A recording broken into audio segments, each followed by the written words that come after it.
Walsh is a psychologist and educator. He's the founder of the National Institute on Media and the Family.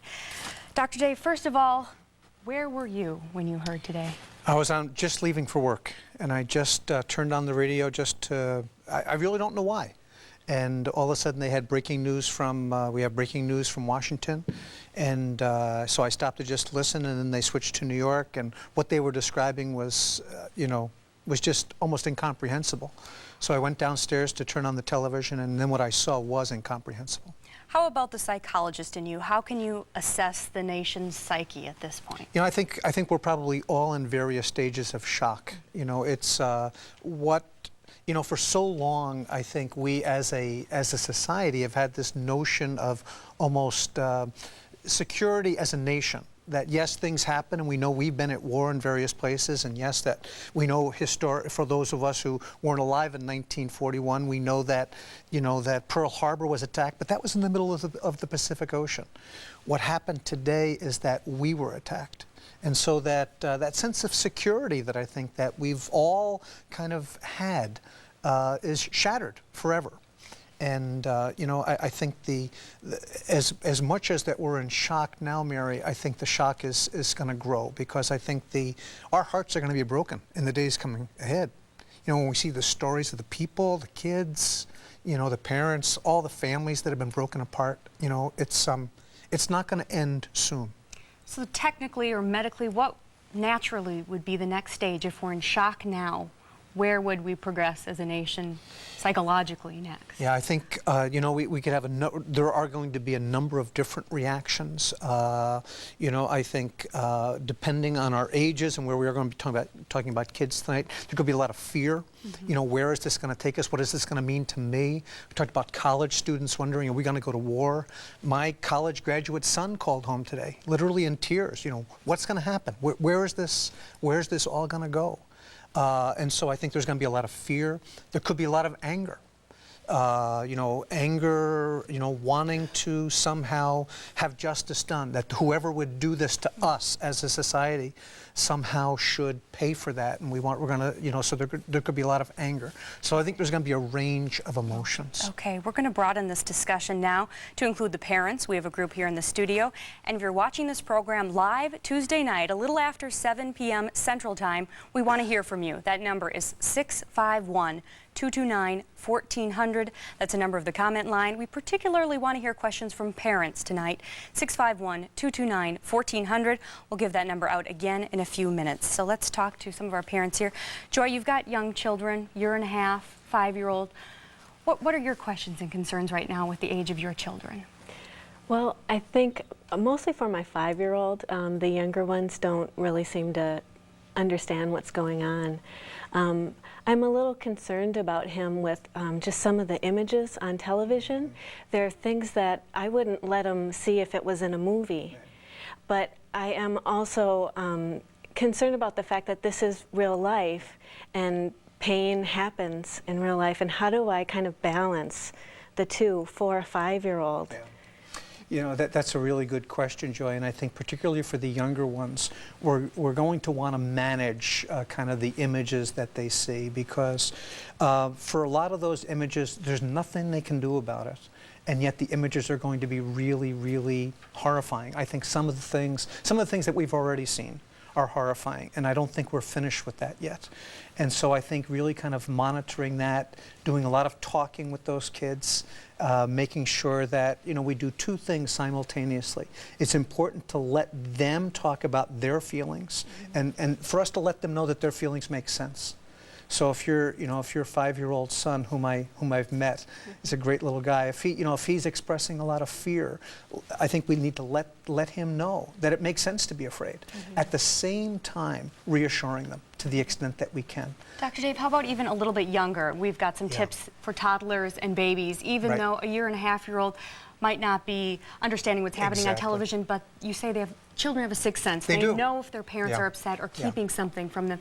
what should you do for the really young children? For the really young children, and yours are, your twins are 1.5, they're not going to understand what's going on. But this sixth sense, Mary, that you talked about, they can pick up from us our concern and anxiety. So part of what we want to do with the little ones is reassure them by keeping the routines the same.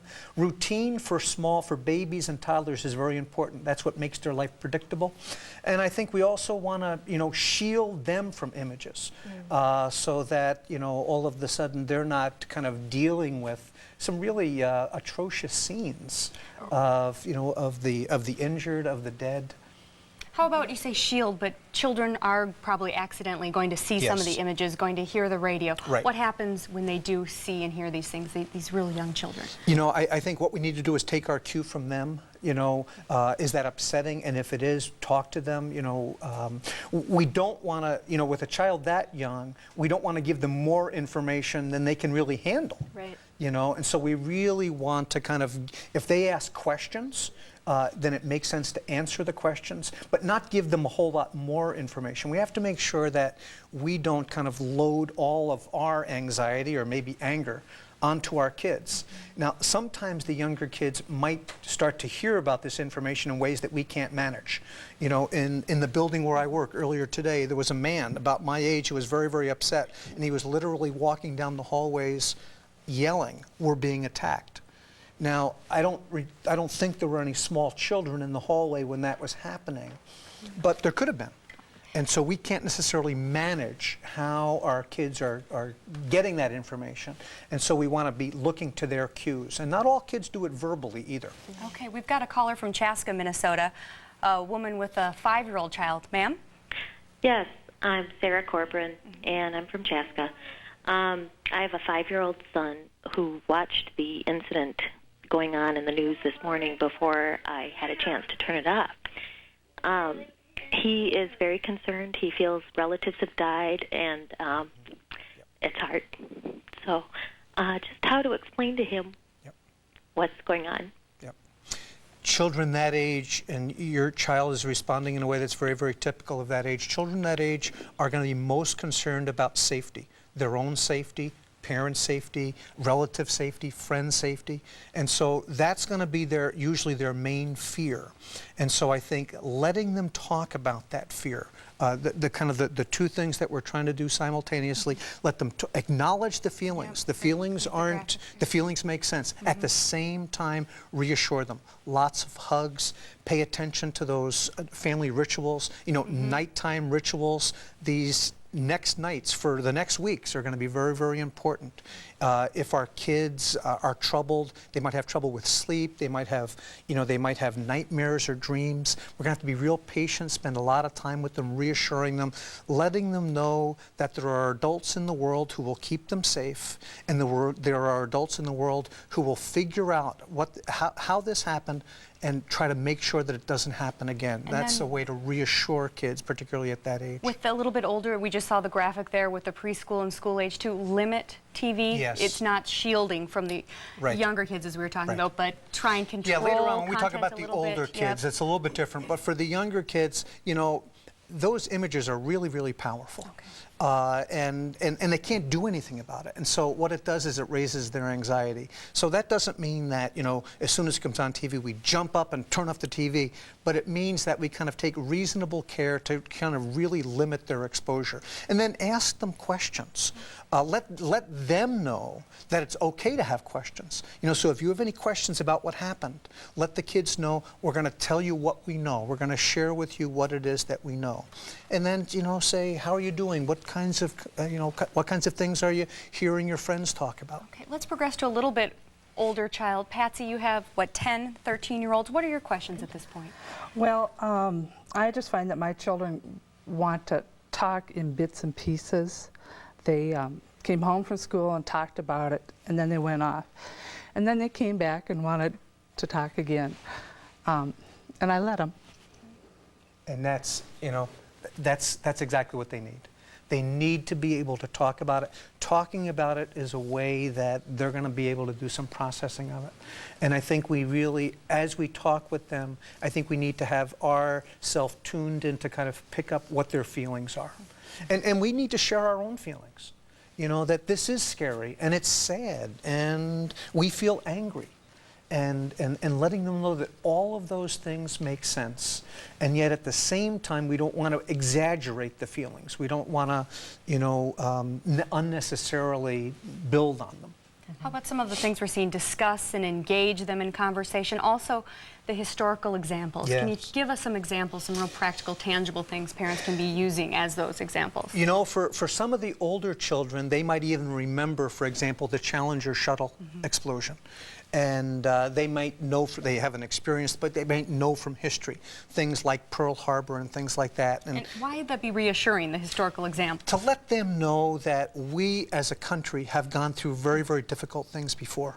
And we will get through these things. And, you know, and that helps them reassure them that the world is not completely falling apart. Emotionally, some people are going to feel like, you know, the world as we know it is falling apart, and it's not. This is a very serious thing. It's a horrible thing.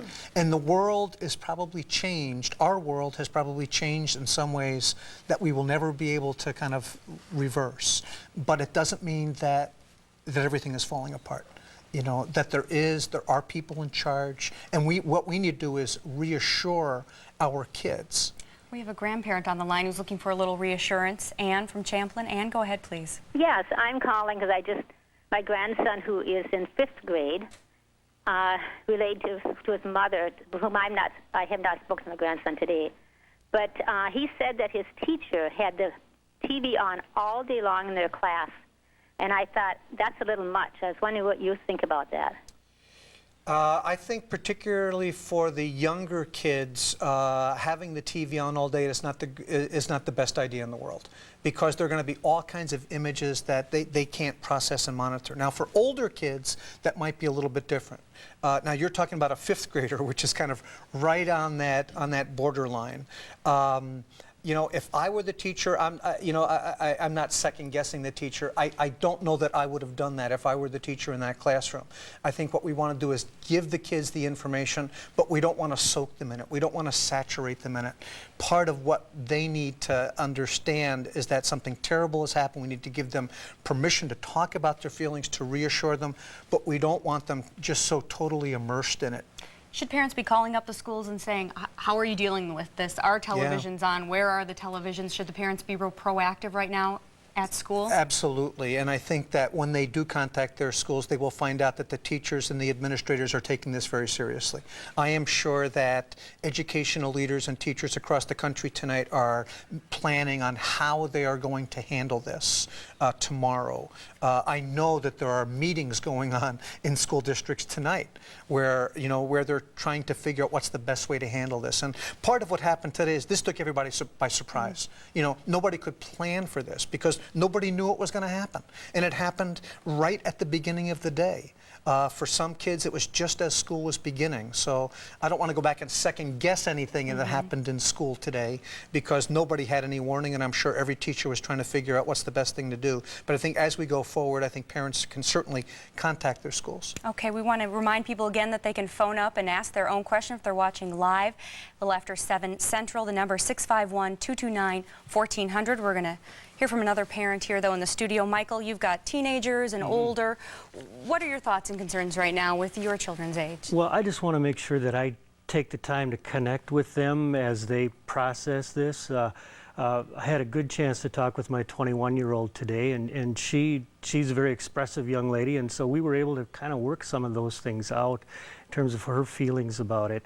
And I heard heard about my brother-in-law, whose son in college called him today. He said, "Dad, I've just got to talk to somebody about this." And boy, yeah, being a father of kids that age, wouldn't you just love to always have them call you at a time like that? But my 18-year-old was at work, so I haven't had a chance to talk to him. My 16-year-old was at high school, and he saw they had the TV on all day. And while I didn't have a problem with that, I did want to try and find a time when he could process his thoughts about it too.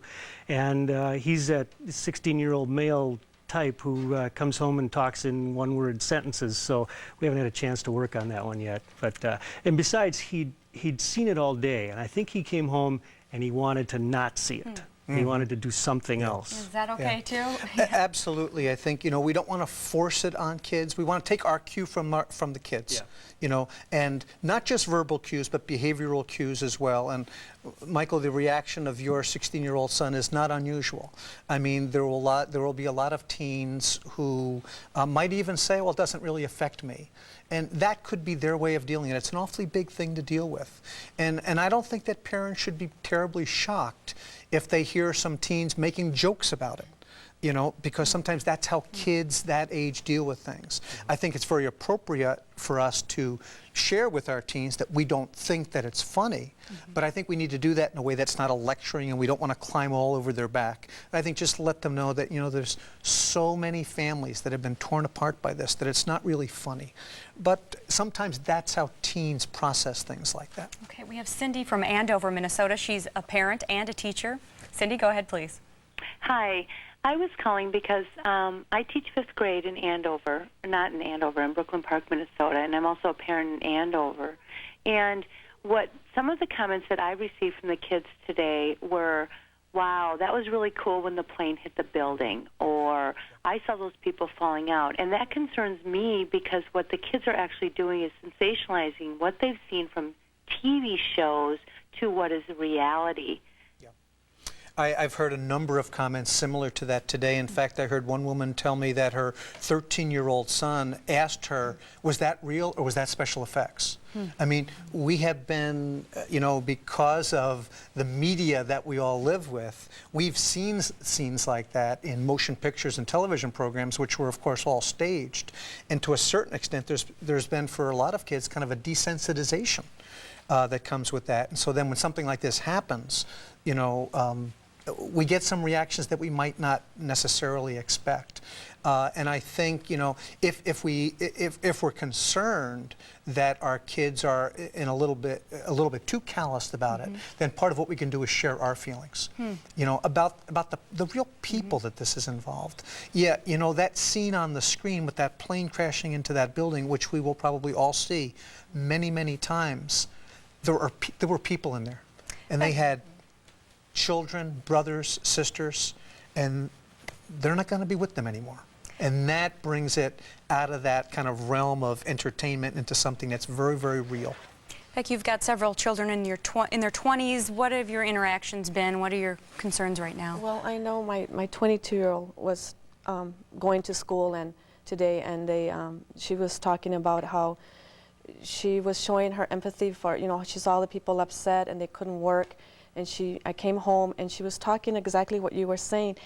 As she was seeing the plane crash, she was saying, having empathy for the people that were in there, the families that were going through that. And then she brought back the Oklahoma city bombing. She was thinking, that came from our own, and we don't even know who did this. And then she started to get angry. She wanted, we must do something, and they got to retaliate, and whoever did this, it's not right. And I think it was just part because she was feeling empathy for all the people that were, that got killed and who was going to be left behind without parents and stuff. So. And see, the empathy and the sadness is a healthy thing. I mean, it is sad. And as we are all moved to that sadness, as we learn the stories of all the people who are, or some of the stories that the people who are involved, it makes sense for us to be sad. That means we're human. That means we care about other people. Yes. I think one of the things we have to watch out for with our anger is that we don't start to turn it on certain groups. Yeah. It'll probably take some time before we start to sort out who might be responsible for this. But we have to make sure that, first of all, we don't jump to conclusions, and secondly, that we don't start to assume that people that look like or come from certain ethnic backgrounds of other people who belong to a certain religion. We don't hold them responsible. This is a time when we have to make sure that we don't perpetuate the hatred that led to this kind of a thing in the first place. How do we stop that from happening if we see the children showing that anger and that natural urge to retaliate and hold somebody responsible? How do you work through that? Again, I think talking is key, letting the kids know that it's understandable to be angry, and we sometimes feel like we want to do something, but we don't necessarily act on those feelings. That it's not fair to lump all people of a certain group together, and that there are appropriate ways for us to act out our anger. And striking out at other people, and of course this was a terribly horrific way to strike out at an entire society, is not the way to do it. And, you know, yes, justice is important, but we don't want to, in a sense, be eaten alive by the same hatred that must have driven the people that did what they did today. Who else, other parents here, want to jump in about their kids wondering who to blame, who's responsible? Have you guys been hearing those questions? Not parents? so much. I've heard that, but I always recognize this kind of thing as an opportunity as a parent to make sure that I'm modeling the behavior that I want them to have. And when, you know, if I jump to conclusions and I get angry, then I cannot expect them to do anything but that also. And so as a parent, I want to make sure that I'm reacting in a way that I'd like to see in them. Absolutely.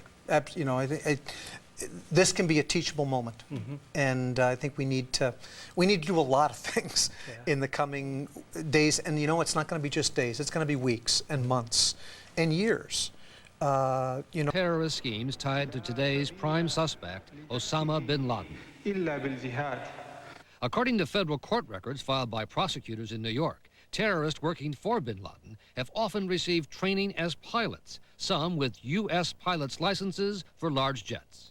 In fact, some pilots say the turn the second plane seems to have made in hitting the World Trade Center today would be difficult for an amateur to carry out. I think we have to start looking for people who were trained to fly these planes, people who knew what they were doing, because no pilot would ever fly in and destroy everybody. As for bin Laden, after tracking him through his cell phone for several years, American intelligence officials reportedly lost track of him last year. People at NSA told me that they had been able to eavesdrop on Osama bin Laden for a long period of time, and then all of a sudden it all went silent. They weren't able to track him anymore. Federal prosecutors say bin Laden has a pattern of making good on his threats, and just 3 weeks ago, the Middle East Broadcasting Company reported the latest warning from bin Laden and his followers that the coming weeks would bear significant surprises during which American and Israeli interests worldwide would be targeted. Men must send their sons to the battlefields and the fighting quarters so that they can be prepared militarily for the religion of Muhammad to triumph. That was 3 weeks ago in the Afghan desert. Brian Ross, ABC News, New York. Thank you, Brian Ross, for that. It's amazing. There's nowhere in the world, including John Miller's trip to Afghanistan 3.5 years ago to see Mr. bin Laden at the time. There's nowhere in the world which does not have video from it in this day and age, whether it's provided by bin Laden himself or whether on that rare and unusual occasion a Western reporter is able to get to him and sit down and question him about his intentions and his motives. To the Pentagon now, to ABC's John McCarthy. John, you have some information. Peter, Hang on, John. Small signs. Okay. Go ahead. Okay, you hear me all right? I do. We're beginning to see the first small signs of the U.S. military positioning itself to perhaps do something in the days and weeks ahead. There was an aircraft carrier, the USS Enterprise, that had switched out with another aircraft carrier in the Persian Gulf and was heading home. That aircraft carrier, we are now told from Pentagon sources, has been told to stop dead in the water, turn around, and head back for the Persian Gulf. That's number one. Number two, after the World Trade Center was hit and the Pentagon was hit, we now know that the Pentagon had large numbers of F-15s and F-16s on emergency alert. They moved into the airspace around New York and Washington and secured the airspace. That is the first time, to my knowledge, Peter, that that has ever happened. Finally, one issue, Peter, that was raised in the President's remarks earlier this evening that is critical to those of us that watch the Pentagon and understand what some of the code is behind the words. The President said, "We will make no distinction between the terrorists who did this act and those who harbor them." That is a critical statement because what it is telling us is that the rules of engagement that America is going to go after these folks under are going to be different than it has ever been before. The United States is not going to be bound by those tight issues of collateral damage. They are not going to worry nearly as much about the loss of innocent life as they have done before. It is a very important signal that the President has laid down tonight. We discussed that particular statement earlier, John. Does that not depend to some extent on who, if anyone, has collaborated with a terrorist, that is to say, a state? Of course it does. But what they are saying tonight, Peter, again, to use the example of Osama bin Laden, if this is an independent terrorist operation that he may have been involved in, the signal is that the United States is going to go after the Taliban, and that is the government of Afghanistan that is harboring Osama bin Laden. But as you may recall, in other conflicts, the United States has been very, very concerned about the issue of what they call collateral damage, and that is the loss of innocent civilian life because of military strikes that the United States might take in retaliation. That is not going to be a concern, apparently, in this case, if the United States launches some sort of military attack. Well, yet to be answered, John, whether or not the United States would suddenly change its mind about collateral damage and civilians. It's always been an essential point of pride in the United States, even when it has caused collateral damage, that this is not something a nation does easily. Let me run through these nations that are at least, and if not an issue today, at least, are you still there, John? Yep, I'm still with you. These nations which come up in conversation at all times like this. Iraq. The United States has thinks it's detected Saddam Hussein's hand in terrorism in the past. But there's no evidence, is there, that Saddam Hussein and Osama bin Laden get along? They appear to have parallel interests, Peter, but they have very, very different religious interests. Osama bin Laden does not believe in the things that Saddam Hussein does, and American officials know that they have had contacts and conversations, but the indications are that Iraq and Osama bin Laden have not been able to see eye to eye on doing anything cooperatively. Okay, that's one. Iran. Now, Iran is very much, or principally at least, and John Cooley points this out tonight for the Middle East, is principally anti-Taliban in Afghanistan and not likely wants to encourage either the United States Roth or Taliban factions which want to make trouble in Iran. Fair comment? Absolutely. There has been major border disputes between the Taliban and Iran. They do not like each other. They have had casualties. They've grabbed hostages. They are not on friendly terms. And in fact, Iran has been supporting the one faction in Afghanistan that has been fighting the Taliban. And just to keep going down the list here, with which we've been familiar down for the last couple of decades, Libya. Colonel Gaddafi, I think, is described by many people as a flake these days, and certainly in terms of search of power in Africa, or better relations in Africa, because he wants to make a stronger economic base for Libya and has shown no signs of being involved in international terrorism in recent years. Am I correct on that? Peter, Muammar Gaddafi is no longer seen as the kind of terrorist threat that he was before. He has lost a lot of the momentum in the drive that he was trying to do about 10 or 15 years ago. And you are absolutely correct. He wants economic legitimacy because he now sees that as the only way that his country is going to get out of the economic problems that it has had over the last decade. And finally, two other countries which have been involved in violence. Pakistan, a very unsettled country in the world, recently been a coup, very close association with Afghanistan, at least through its security services. Cannot imagine that Pakistan would want to incur the wrath of the United States. No, not incur the wrath, Peter. On the one hand, But Afghanistan and the Taliban are their neighbors. The Taliban and the fundamentalist Islamic movement is beginning to have an important impact on Pakistan, on certain sections of Pakistani society. So while Pakistan would never support something like this, most analysts would say they can't control it either. In other words, Pakistan, and particularly its security services, which have been suspected of fomenting or at least cooperating with terrorism before and cooperating with drug dealing going back and forth.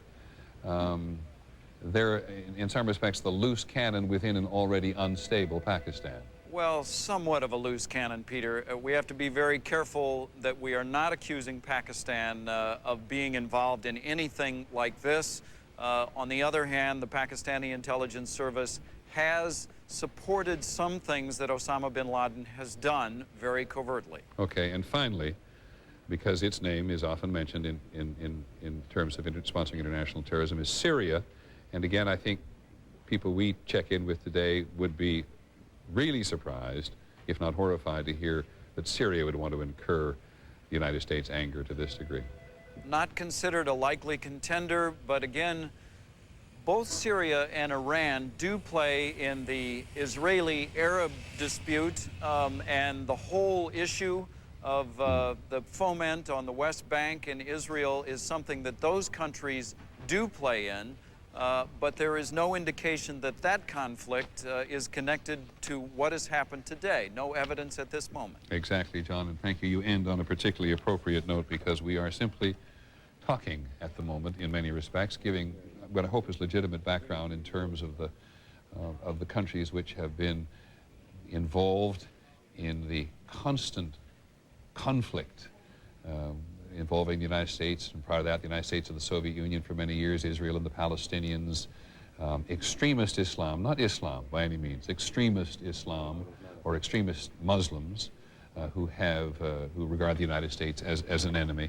and so that's the aim of continuing that conversation. We have no idea at the moment what the CIA or the National Security Agency or the White House actually believes at the moment in the wake of these astonishing attacks today on the trade towers and on the Pentagon outside Washington. And recall back to the reporting earlier today, one of those aircraft, Dan Harris, ABC's Dan Harris, who was out in Pennsylvania, reported that at one point the United Airlines aircraft that went down in Pennsylvania, in fact, at one point had asked for a change of flight plan for Washington. And the plane crashed shortly after that, so we have no idea what that means. And in terms of the rest of the world's concern about this, we've talked a little bit about the height of the trade towers today. The tallest building in the world currently is in Malaysia, in Kuala Lumpur, which is the Malaysian capital. It has a name, the Petronas Towers, I think it's called. The Petronas Towers is something, two towers, much more futuristic looking than the trade towers here, but it was evacuated today in the wake of a threat to it, as were many public buildings, malls, entertainment centers, all across the United States and in many other places today. We've had a couple of visitors today, young photographers, who were closer, I think, to the aftermath of this scene in the World Trade Towers, and a great many other people who tried to get there. And we asked Connie Chung to put together a piece on the photographers today who managed to get closer than most people to what was actually happening. Here's her report. Around 8:45 this morning, when the pilot witnessed an airplane crash into the North Tower of the World Trade Center. In a day filled with images we may never forget, this one stands out. The extraordinary footage of an American Airlines jet slicing through the #2 tower of the World Trade Center. That image was captured by 40-year-old freelance cameraman Evan Fairbanks, who had been working 2 blocks away. I suddenly saw a white flash from the left side of the frame, and it lasted long enough for me to be able to identify it as a jet. When you saw that plane hitting the Trade Center tower, could you actually fathom what you were viewing? Not at all. It was very surreal. I felt like I was in another dimension, and we weren't even on the same planet. I guess as the human stories start to emerge, and we see more people and we hear more names, it'll become a lot more real to me. But right now, I feel like I'm still in the bubble of the day, and the whole experience is just kind of numbing. Fairbanks has been a cameraman for 16 years, but today he wasn't operating on experience. It was instinct. And that's what drew him back for one last shot. That's when the tower began to collapse. I was looking in the viewfinder, and I just saw this reverse mushroom cloud billowing down, and I realized my proximity, and immediately just turned and started running north. But for Evan Fairbanks, this is the image that will haunt him and us for the rest of our lives. The image of that plane just coming out of nowhere, coming into the frame, and disappearing into the south side of the tower, as if a floor had been hollowed out and it was a hangar that it was just landing in. We've seen these images in movies, and we know that it's all artificial, and Hollywood makes it. And it's hard to put together that it's real this time. Well, and as it was real, as everybody now knows. It's interesting, in the Middle East, political leaders have asked people not to celebrate this attack on the United States. It's interesting that, even in nations which have historically had a long friendly association with the United States, including Egypt, there has been a tendency among some people who have been more profoundly politicized in the last several years to acknowledge this attack on the United States with pleasure. In Cairo, it's reported tonight that some students, taxi drivers, and shop owners actually crowded around television sets watching what was happening here and saying in Arabic, Mabruk, Mabruk, which actually means congratulations. But it's fair to say, knowing the region reasonably well, that there are a vast number of people in the Arab world who are deeply attached to the United States, a great number of people who have family living in the United States today. There are some towns on the West Bank in the Palestinian territories today, one of which comes to mind is Ramallah, this deeply troubled city in the Palestinian territory today, where more people from Ramallah historically live in the United States than do there as well.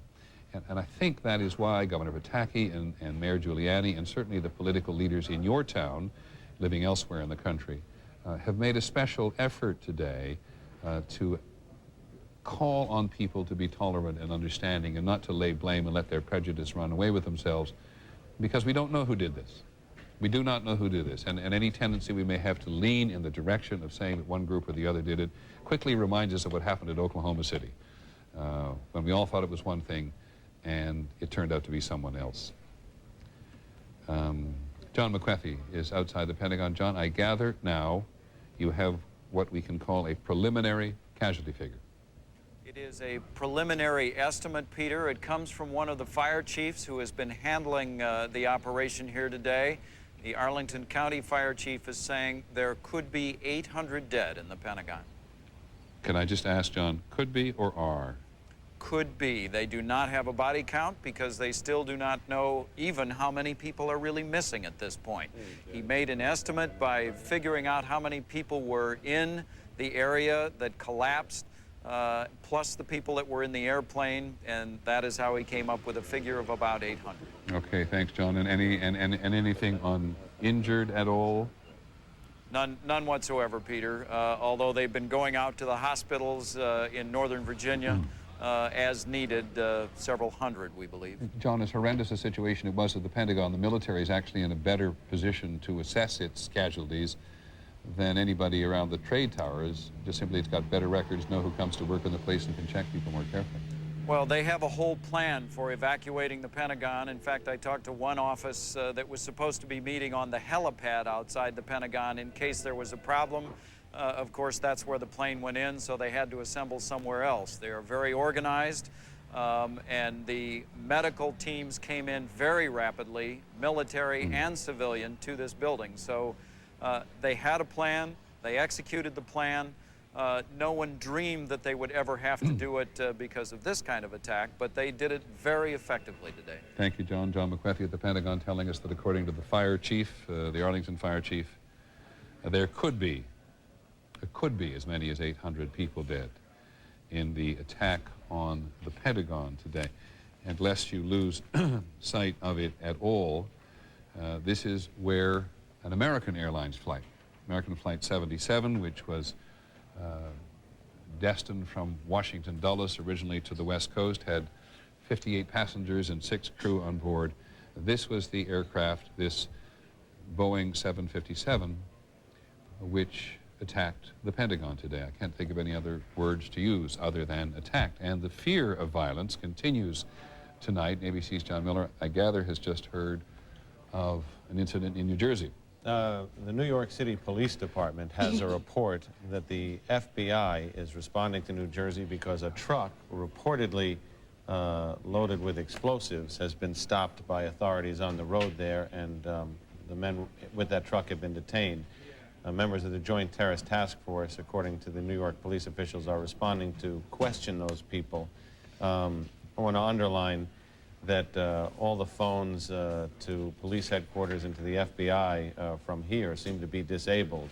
So sorting through these reports to get specifics, to sort them out, can sometimes take time. But this is information that is in the possession of the police department, comes from the FBI, and we don't know the exact significance of it. Okay, thanks very much, John. I guess it's also clear to people now that ABC News is going to stay on the air for an indefinite period of time. For a variety of reasons, of course. One is to continue reporting the news, which is our job, and secondly because of something that an American historian once said to me many years ago, that the television set is roughly equivalent to a campfire in the days as the wagon trains were making their way westward, and there was a catastrophe on the trail, and so people pulled the wagons around and sat down and discussed what went on and tried to understand it, and then went on the next day. And we do that in front of our television sets now in large measure today. We did it, you'll recall, at the time of the Challenger. We did it when President Kennedy was assassinated. We've done it in any number of incidents, whether we're working on television or watching television or contributing to it in some way. This is in some respects the national campfire, to use that analogy. And one of the things we try to do at the moment is to reach out and, not in any scientific way, try to understand how people are feeling about this. Not just the man-on-the-street interviews, which we'll get to in just a second. They're so important, but in terms of trying to understand what people's attitudes are about things. And so we did a poll. An ABC News poll has already been conducted, one of them.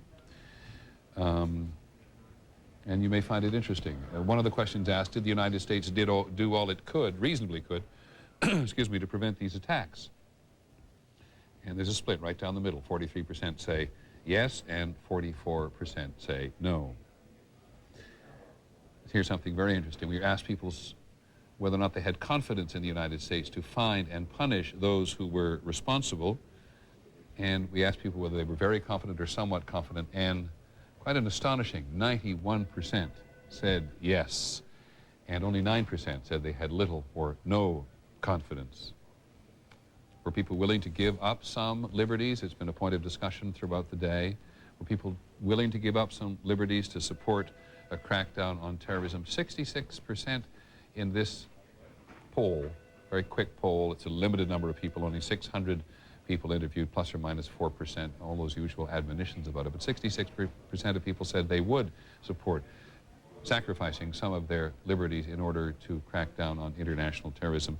On terrorism in general, and 24% said no. Would you support military action against groups or actions responsible? 94% said yes, and 3% said no. Would you support military reprisals even if it could mean war? And maybe this is not a surprise in the intensity of these early hours. 86% said yes, and 7% said no. Fair to point out that none of us have any understanding of what a definition of war is at the moment. The last time the United States went to war was in the Persian Gulf, and it was by conventional war standards, it was fairly casualty free for the United States, and we didn't even do as much, the United States didn't do as much damage to the Iraqis as they had originally anticipated. Concerned about future terrorist attacks here? Back to the poll very briefly, 2 more questions, Andy. Concerned about future terrorist attacks here? 87% of the people we asked. Good evening, everyone. I'm Diana Williams with Bill Ritter. We interrupt ABC's coverage right now because we have late-breaking information about an incident at the George Washington Bridge. Commissioner Bernard Carrick of the NYPD talking now. Let's listen in. Thereby closing down 14th Street South in southern Manhattan. This will include or relate to all pedestrian and vehicular traffic except essential emergency vehicles and personnel shall be prohibited in the following areas: Manhattan south of 14th Street, and that will be from East River to the Hudson River. The only vehicles that will be allowed in those areas will be emergency vehicles, police, fire vehicles, National Guard, and anything authorized by the police department. There will be some vehicles in the morning that will have to get down there for deliveries of certain things that we're familiar with already. They will be allowed in, and residents, that's it. Anyone trying to violate the order will be arrested and could be found guilty of a Class B misdemeanor. I urge people to follow the order. There's no need to come into southern Manhattan tomorrow, and as a result of the order, the best thing to do is stay away. Can you talk about this incident that came up on Channel 2 about some people coming across the GW Bridge explosives? Can you comment on that at all? I haven't seen the report, and I haven't heard about anybody coming across the bridge with explosives. Okay? Have you heard anything about the van on the Jersey side? Well, I've heard basically the same thing you have. We haven't been able to confirm it yet. They weren't near the bridge, to my understanding. If it in fact did happen, we're trying to confirm it through our detective bureau.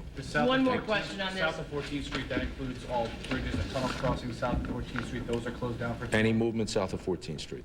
And you have not heard about any explosives on the George Washington Bridge or No. in the Lincoln Tunnel? Nope. Commissioner, Thank you. it was in Jersey near the bridge. Is that your understanding? Do you know the jurisdiction? Well, what we heard was Port Authority police stopped a van that might have had explosives in it. We haven't been able to confirm it yet. We're working on it. When we hear something, we'll let you know. That was on the Jersey side, right? It's on the Jersey side. Thank you. Okay, thank you, and we'll be back, so we don't have to go through this. I'm hopeful. Okay, what you have just seen there is Police Commissioner Bernard Carrick not confirming any reports at this point. Reports that we have heard that there was a truck loaded with possibly explosives near the vicinity of the George Washington Bridge, and he said that those reports have not been confirmed. The police that they department are checking on it right now. You heard John Miller tell Peter Jennings that he too had heard this from Port Authority sources. Again, Police Commissioner Bernard Carrick not confirming that anything had happened or any threat to the George Washington Bridge. We'll, of course, keep you posted. We're going to return it to ABC News now, and we'll be back in about 7 minutes with the 11 o'clock. Nope. My mistake. We are going to go instead to Peter Jennings. We're going to go to Jeff Rawson, who has been out in the streets of Manhattan all day. Jeff, where are you? Well, we are now at the corner of Church and Duane, and I want to show you a live picture of what's happening. Still a good deal of activity down here, and there is an issue here. As the rescue effort continues, you have an active crime scene, which means you have investigators down there trying to gather evidence. The FBI, the ATF, just about every federal agency you can think of, trying to go through the rubble and gather evidence and clues. But at the same time, you have an active rescue operation. You have firefighters, investigators looking into that, trying to make any rescues they can, and now time is crucial. Back to you. Stay with us out there for just a second. We heard Police Commissioner Carrick mentioning earlier this evening that there were possibly 2 police officers that they had heard from. Do you have any information about that? We do not have any information on that. In fact, all we're seeing at this point are waves of fire officials and police officers walking down. They throw water on their faces. They walk right by. They are fatigued. Their eyes are bloodshot, and frankly, they don't feel like talking. They've been working so hard, Jeff, so it's hard to get information. Yeah, what about ambulances coming out of that area? Have you seen anything? All day we have been seeing that, but not quite as much anymore. But we have seen a good deal of that. I mean, I'm looking beyond our camera here, beyond what you can see. I see one ambulance down there trying to make its way through, but we've seen very few of them coming this way. all we've seen here, mostly tonight, you've seen it change from ambulances, and now a good deal of city buses are coming through, and they're using those out-of-service city buses to carry the emergency personnel to and from the areas where they're getting water and food. In fact, there's an insurance fund club right over here where they keep getting water and donuts and food so they can go right on back. But they have buses in and out, not as many ambulances as the night has continued. Jeff, do you have a sense of how extensive the actual rescue operation is tonight? We've gotten conflicting reports, frankly, and we would like to tell our viewers that it's going 100% or they're holding back a little bit. We just don't know. Well, it is 100%. In fact, my photographer, Todd Pearson, and I walked down this street and around. We kind of went in the back way and got a real good look.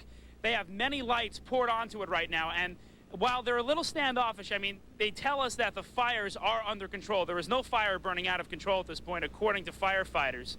But they are in there trying to go through the rubble. However, remember, there is damage to some area buildings, and they don't want another collapse and more people to be killed. Standoffish maybe a little bit, but still they are in there and they are actively looking for people. We heard in a Mayor Giuliani news conference just about an hour ago, broadcast on our hour at Eyewitness News. He said it is an active rescue effort, and they do believe, in fact, they said they know for a fact that there are people trapped in there alive, and certainly that is the priority at this moment as we speak. And Jeff, I can imagine that they have the dogs down there right now trying to help out in that situation. What about the smoke? There's been smoke down there all day. Is that finally starting to clear up just a little bit? A little bit, but you know what? It's funny you mentioned that. Just a couple minutes before we spoke, I was thinking to myself, wow, the dust is settling, but then all of a sudden we got another breeze and the dust is coming up again and everyone threw their masks back on. So certainly it's not over yet. The smoke, I mean, you can tell in the distance that there were times when I couldn't see a block ahead of us. This is Duane, that's Reed right over there. I couldn't even see beyond Reed at some points tonight, but now we can. The smoke certainly going down because all day long we were watching World Trade No. 7 burn, and obviously that collapsed, and police and fire officials say they have that now under control. So the smoke has dwindled a bit, but it's still not gone, and that dust keeps on getting kicked up with the wind. And again, just to clarify, you are saying that the fires are out. That's what the firefighters are telling us, that they have those fires under control now. It's a matter of going through that rubble. All right, Jeff, stand by. We are going to begin our 11 o'clock edition of Eyewitness News right now, and we'll get to you in just a few minutes. Jeff Ross has been out there all day. Thank you, Jeff. Well, quite simply, as we begin our 11 o'clock edition of Eyewitness News, the unthinkable happened today. The World Trade Center, both towers, gone, and we are all witnesses to it, and to some degree we are all victims. Tonight, there are survivors trapped in that rubble. Mayor Giuliani confirmed it less than an hour ago. How many, we do not know. Our reporters, as you've seen, have been on the streets all day. We begin with Jim Dolan. He is in the newsroom with the latest for us. Jim? Bill, it was devastating as it unfolded, but only now, hours later, under the harsh lights of rescue vehicles, is the true horrifying breadth of the terror becoming clear. Before it is over, the casualty figures will be numbing, and few in the city will be untouched by what happened today. So often in the past, we've been able to say it could have been worse. Tonight, this time, it's hard to imagine how. At Ground Zero, where terror ruled the morning, rescue workers control the night. They are working now. They will work into the day and beyond, searching for victims and combing through the debris, looking for answers. There are precious few of those tonight. We just had a long meeting with all of the agencies to make sure they have the support that they need. They'll all reassemble here. Today, our fellow citizens, our way of life, our very freedom came under attack in a series of deliberate and deadly terrorist acts. Under attack, the first hijacked airliner slammed into the first tower of the World Trade Center shortly before 9. And then, moments later, a second 767 as the world looked on in horror on live television, slammed into the nation's premier symbol of American capitalism and economic might. But this day was far from over. In time, the Pentagon, the premier symbol of American military might, would be attacked as well. And the Twin Towers would then collapse, first one and then the other, a brutal orgy of terror and grief that the president tonight vowed to avenge. The search is underway for those who are behind these evil acts. I've directed the full resources of our intelligence and law enforcement communities to find those responsible and to bring them to justice. The mayor's office, too, went into high gear with a massive rescue and cleanup effort. It will result in the end in a lockdown of Manhattan below 14th Street throughout the day tomorrow. Unable to answer the mountain of questions that confront investigators now, the president dispatched the military, sending ships from the United States Naval Base in Norfolk to patrol the air and sea around New York and Washington. And then he asked the nation for prayers for the victims and for their families and for America. America has stood down enemies before, and we will do so this time. None of us will ever forget this day, yet we go forward to defend freedom and all that is good and just in our world. Thank you. Good night, and God bless America. Police Commissioner Bernard Kerik confirmed moments ago that there are at least 2 people who are trapped inside the rubble but who are alive and able to talk with rescuers. We have been told that at least one of those people is communicating via cell phone. Efforts, of course, underway to free them, now top priority. And the commissioner spoke about the George Washington Bridge, not confirming the reports that were made on some outlets that there was a truck full of explosives that was captured near the George Washington Bridge. The police commissioner would not confirm that. Diana, back to you. Okay, thank you, Jim. As we've been saying, rescue crews are out there. They're working with portable lights. They're trying to and have already put out the fire in the rubble of what was the Twin Trade Towers. And they are certainly hoping that they will find those 2 survivors that we have heard about and perhaps others. Let's go back to Jeff Ross, and he's live in Lower Manhattan with late details for us. Jeff? It is eerie down here. You look around, the lights are out in Lower Manhattan. The traffic lights are out, the building lights are out, and certainly the only lights you can see around here are emergency vehicles. As you look down Church Street, you can see exactly what we're talking about. There are literally thousands of emergency crews here. We've seen some from Long Island. We've seen some from New Jersey, some from Connecticut, we understand, looking for any, at this point, signs of life.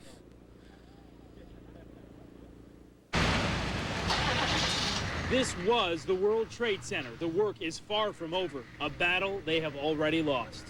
Too many good friends we lost. Too many. So many. It's unbelievable. Early estimates are grim. Hundreds of firefighters killed.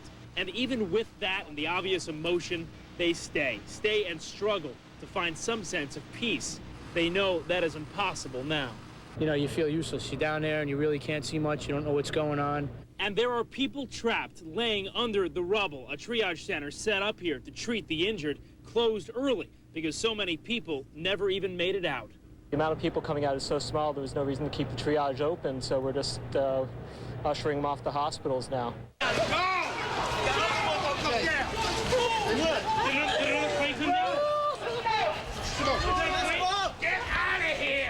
And we will never forget this, the explosions, collapse, and black cloud of smoke and dust. Oh my God, this is so terrible. The men and women who made it out know they are the lucky ones. It just went ba-boom, it was like a bomb went off. And it was like holy hell coming down them stairs. And what's so frightening tonight is that the mayor and Bernard Kerik, New York City Police Commissioner, now say there are people underneath that rubble, literally trapped alive. The priority now is getting to them, and they will spend all night doing it, pouring as many lights as they can onto the scene, trying to rescue the survivors. And it's unclear now how many of them there are. Let's continue our live team coverage now with NJ Burkett, also on the scene all day in Lower Manhattan. NJ. And Jeff, as you know, the Twin Towers and everything that was inside them is now strewn across Lower Manhattan. Office workers, the bodies of office workers, the rescue workers who tried to save them are now buried beneath tons of broken glass and twisted steel. The scope of this disaster is impossible to comprehend. What was once the World Trade Center is in ruins. The remains of what was once one of the tallest buildings in the world now cover at least a dozen square blocks. Firefighters continued to pour water on the debris, much of it still smoldering 12 hours after the attack. Several search and rescue teams desperate to get inside have had to wait much of the night, and the agony was obvious. Not knowing whether or not a lot of the rescuers that went in initially made it out, I guess. People I've worked with, people I know. 1 block from the base of the World Trade Center, and the devastation is total. Everything is either burned up or blown out. The streets are an obstacle course of twisted metal, glass, and someone's shoe. Minutes after the attack, it was pandemonium in Lower Manhattan. Grab your guy and get him out. As the fires raged on the upper floors, glass, twisted metal, and airplane parts hurtled to the ground below. We watched helplessly as office workers, desperate to escape the choking smoke, hung from their windows on the 90th floor. At the time, no one expected the towers to collapse. This is as close as we can get to the base of the World Trade Center. You can see the firemen assembled here, the police officers, FBI agents, and you can see the two towers. A huge explosion now raining debris on all of us. We better get out of the way! Everyone ran for their lives into the lobby of an office building across the street. Firefighter Louis Caccioli of Engine 47 barely made it out alive. As we came downstairs, we were just dragging people along with us. And then when we came outside, it just blew, the tower blew, and I found a mask on the floor as I was crawling. And I was lucky to make it out here. I heard a plane, low, and I looked out the window. Kathleen Ovino works in an office trailer just down the street. And then I saw flames. I saw flames engulf the whole upper portion, and then I saw the smoke, and then we saw the people jumping. We saw what we thought was debris, and we realized it was people jumping. Go, go! Nearby hotels were evacuated as it became clear that the North Tower would collapse. And within minutes, there was another huge blast. Oh my God, there it goes! Out of here!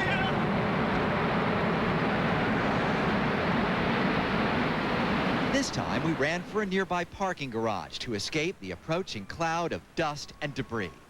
Seconds later, the World Trade Center was gone. It's a war. We've been attacked. It's like World War II. Moyiwa Anibogi and Daphne Carlisle worked on the 82nd floor. We saw a shadow. It looked like a plane. Next thing we know, it was boom, boom, and the floor started shaking. And then we saw debris fall down, and next thing we know, we had to get out of the building. We stuck on the stairs for a while. We finally got down to the lobby. Then we get to the lobby, it was this big explosion. I thought we'd be able to outrun it, but we couldn't. It was pitch black. Like many office workers, they survived the initial explosion, but were nearly killed by the collapse. The ambulances continue to race up and down the West Side Highway tonight. Our best indication so far that this does indeed continue to be a rescue effort, a race against time. Stacey Sager is here now for more on that part of the story. Stace? Well, thanks, NJ. We have definitely seen that race. We have seen the confusion, and you can definitely call this a grim waiting period here in Lower Manhattan. Still hundreds of civilians and hundreds of emergency workers that remain unaccounted for at this point. But we also found hundreds of volunteers who raced down here to help those people.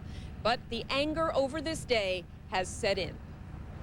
The NYPD presence lit up most of the streets in Lower Manhattan tonight, but closer to where the World Trade Center once stood, there is complete darkness as Tribeca residents sit outside wondering what will happen next. Military personnel roam the streets nearby, and so do officers with bomb-sniffing dogs. I definitely have friends who have been lost, and it's very sad. And I don't know what's going to happen. Some residents were politely told where they could not go, but the moments grew more and more tense. And we caught this troubling encounter. What happened to one man on a bicycle after he would not obey the NYPD. Their frustration turning violent. And here along Greenwich Street, we see some of the night's wounded attended to at a triage center composed of hundreds and hundreds of volunteers from all over the tri-state area, ready to provide counseling and emergency medical attention. I do know that there are firemen and police officers that have lost some of their friends that are going to require some counseling. That's why I'm here. We're assuming, we've been told at some point somebody will do some rescue, and when the rescue occurs, that we will be prepared to take care of the victims they bring out. And we did only see several of the wounded at that triage site this evening. Many, many more people just on standby. But as you heard earlier, there are at least 2 police officers, we were told earlier, at least by the police commissioner, 2 police officers trapped alive in the rubble at that site. And you can rest assured that every effort is being made to find those people. On a logistical note, you heard the police commissioner earlier saying 14th Street from the East River to the Hudson River, all of Lower Manhattan in a lockdown as far as vehicles being allowed in. So your best bet is to stay put tomorrow if you don't have to be down here in Lower Manhattan. For now, we're live on West Street in Lower Manhattan. I'm Stacey Sager, ABC 7 Eyewitness News. Stacey, thank you. This tragedy began to unfold just before 9 this morning when the first plane, a Boeing 767, a hijacked plane flying from Boston to Los Angeles, when that plane hit the World Trade Center, the northern tower.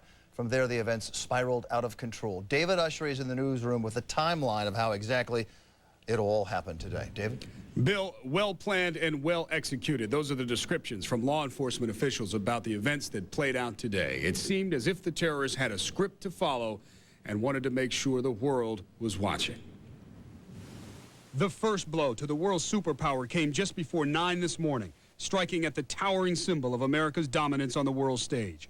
The FBI says an American Airlines jet, Flight 11, out of Boston and headed to Los Angeles, slammed into the North Tower. Flames and smoke billowed from the skyscraper, but the emergency response was swift and evacuations were started to get many people out to safety. Within minutes, the area is flooded with cops and firefighters and EMTs trying to help civilians. And Newscopter 7 and other media outlets are perched as witnesses. This may have been what the attackers were waiting for, because at 9:04, just minutes after the first strike, watch closely at the right of your screen as a second jetliner heads for what even to the untrained eye looks like a surgical strike into the South Tower. Against a backdrop of gentle blue skies, a terrorist arrow pierces the heart of a city and a nation. There were several angles to witness the tragedy, one more horrifying than the next. The FBI says this was a United Airlines flight 175 out of Boston, also headed to Los Angeles. At this point, the 3 major airports in New York City are already shut down. Trading on the financial markets was suspended, and several of the city's high-profile buildings evacuated. Then, the escalating fear of terrorism spreads to Washington, where at 9:40, another jetliner, this an American Airlines Flight 77, crashed into the mighty fortress of American defense, the Pentagon. Back in Lower Manhattan, there is mayhem after the second plane attack. Then at 10:09, the unspeakable happens, and those at a distance are paralyzed by what they see. The South Tower of the World Trade Center collapses. A panic surges through the streets as thousands of people, including many of our reporters, start trying to outrun the storm of concrete and steel. Then at 10:30, the North Tower comes crashing down. The buildings in which 50,000 people work and thousands other visit were reduced to rubble. Just a few minutes later, in Somerset County, Pennsylvania, word of a plane down, a United Airlines flight that originated in Newark. Based on communications, officials believed it too was hijacked. Meanwhile, new trouble in Lower Manhattan. Number 7 World Trade Center, on fire since early afternoon, collapses shortly after 5 o'clock this evening. The sights, sounds, and smells of dust and debris becoming all too familiar. And as frightening as the video of the attacks are, the images of the aftermath that have started to emerge are chilling. We wanted to show you some amateur video taken at Ground Zero. The voice is that of the photographer Joseph Ramos. I'm in Ground Zero. I managed to get in. I have the most amazing pictures to take. You've never seen anything like this in your life. There are cars burning all over the place. This is two World Trade Centers on the ground. On the level right here, ground level. I'm gonna try to take some still photos.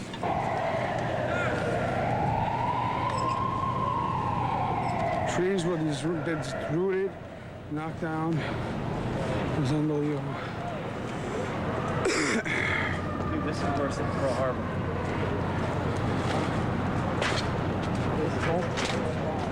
Fire trucks, windows blown out, buried in debris.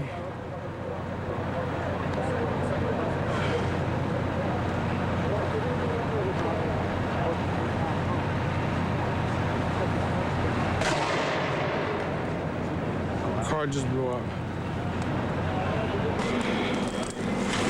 God bless America. I've never seen anything like this, my dear Jesus. This is the World Trade Center on the floor. Words cannot express what I feel, what has been done to this country. Nobody will ever know. The sights and sounds of terror and its immediate aftermath. There are more haunting images of recovery to come. Back to you in the studio. Those were some powerful pictures. Thank you, David. Emergency help, of course, is pouring in from around the metro area to help with the casualties, to help with those injured. A command post has been set up at Liberty State Park, and that is where Tim Fleischer is standing by with the latest for us. Tim. And Diana, tonight they were still bringing the injured over to this triage center that I can show to you just over my shoulder. It's the well lit up section behind me there at Liberty State Park. This apparently has been one of the easiest and certainly one of the more effective ways of treating the many injured by the blast. Even as darkness envelops the Jersey City piers, a stream of ambulances continue to arrive to meet the injured. Here they have set up a triage center in Liberty State Park, the injured ferried across the Hudson. Emergency officials have not released figures on the number of those treated, but activity has been steady all day. This special staging area for the ambulances was set up here in Liberty State Park. You can see here there are dozens of them waiting with their engines running, waiting to be called to pick up another patient. This is all part of a massive emergency effort down here in Liberty State Park in New Jersey. For now, they anxiously wait, huddled in small groups, talking about the extent of this disaster. Also, every 10 minutes, another boat arrives with people who were not injured but are forced to evacuate Lower Manhattan.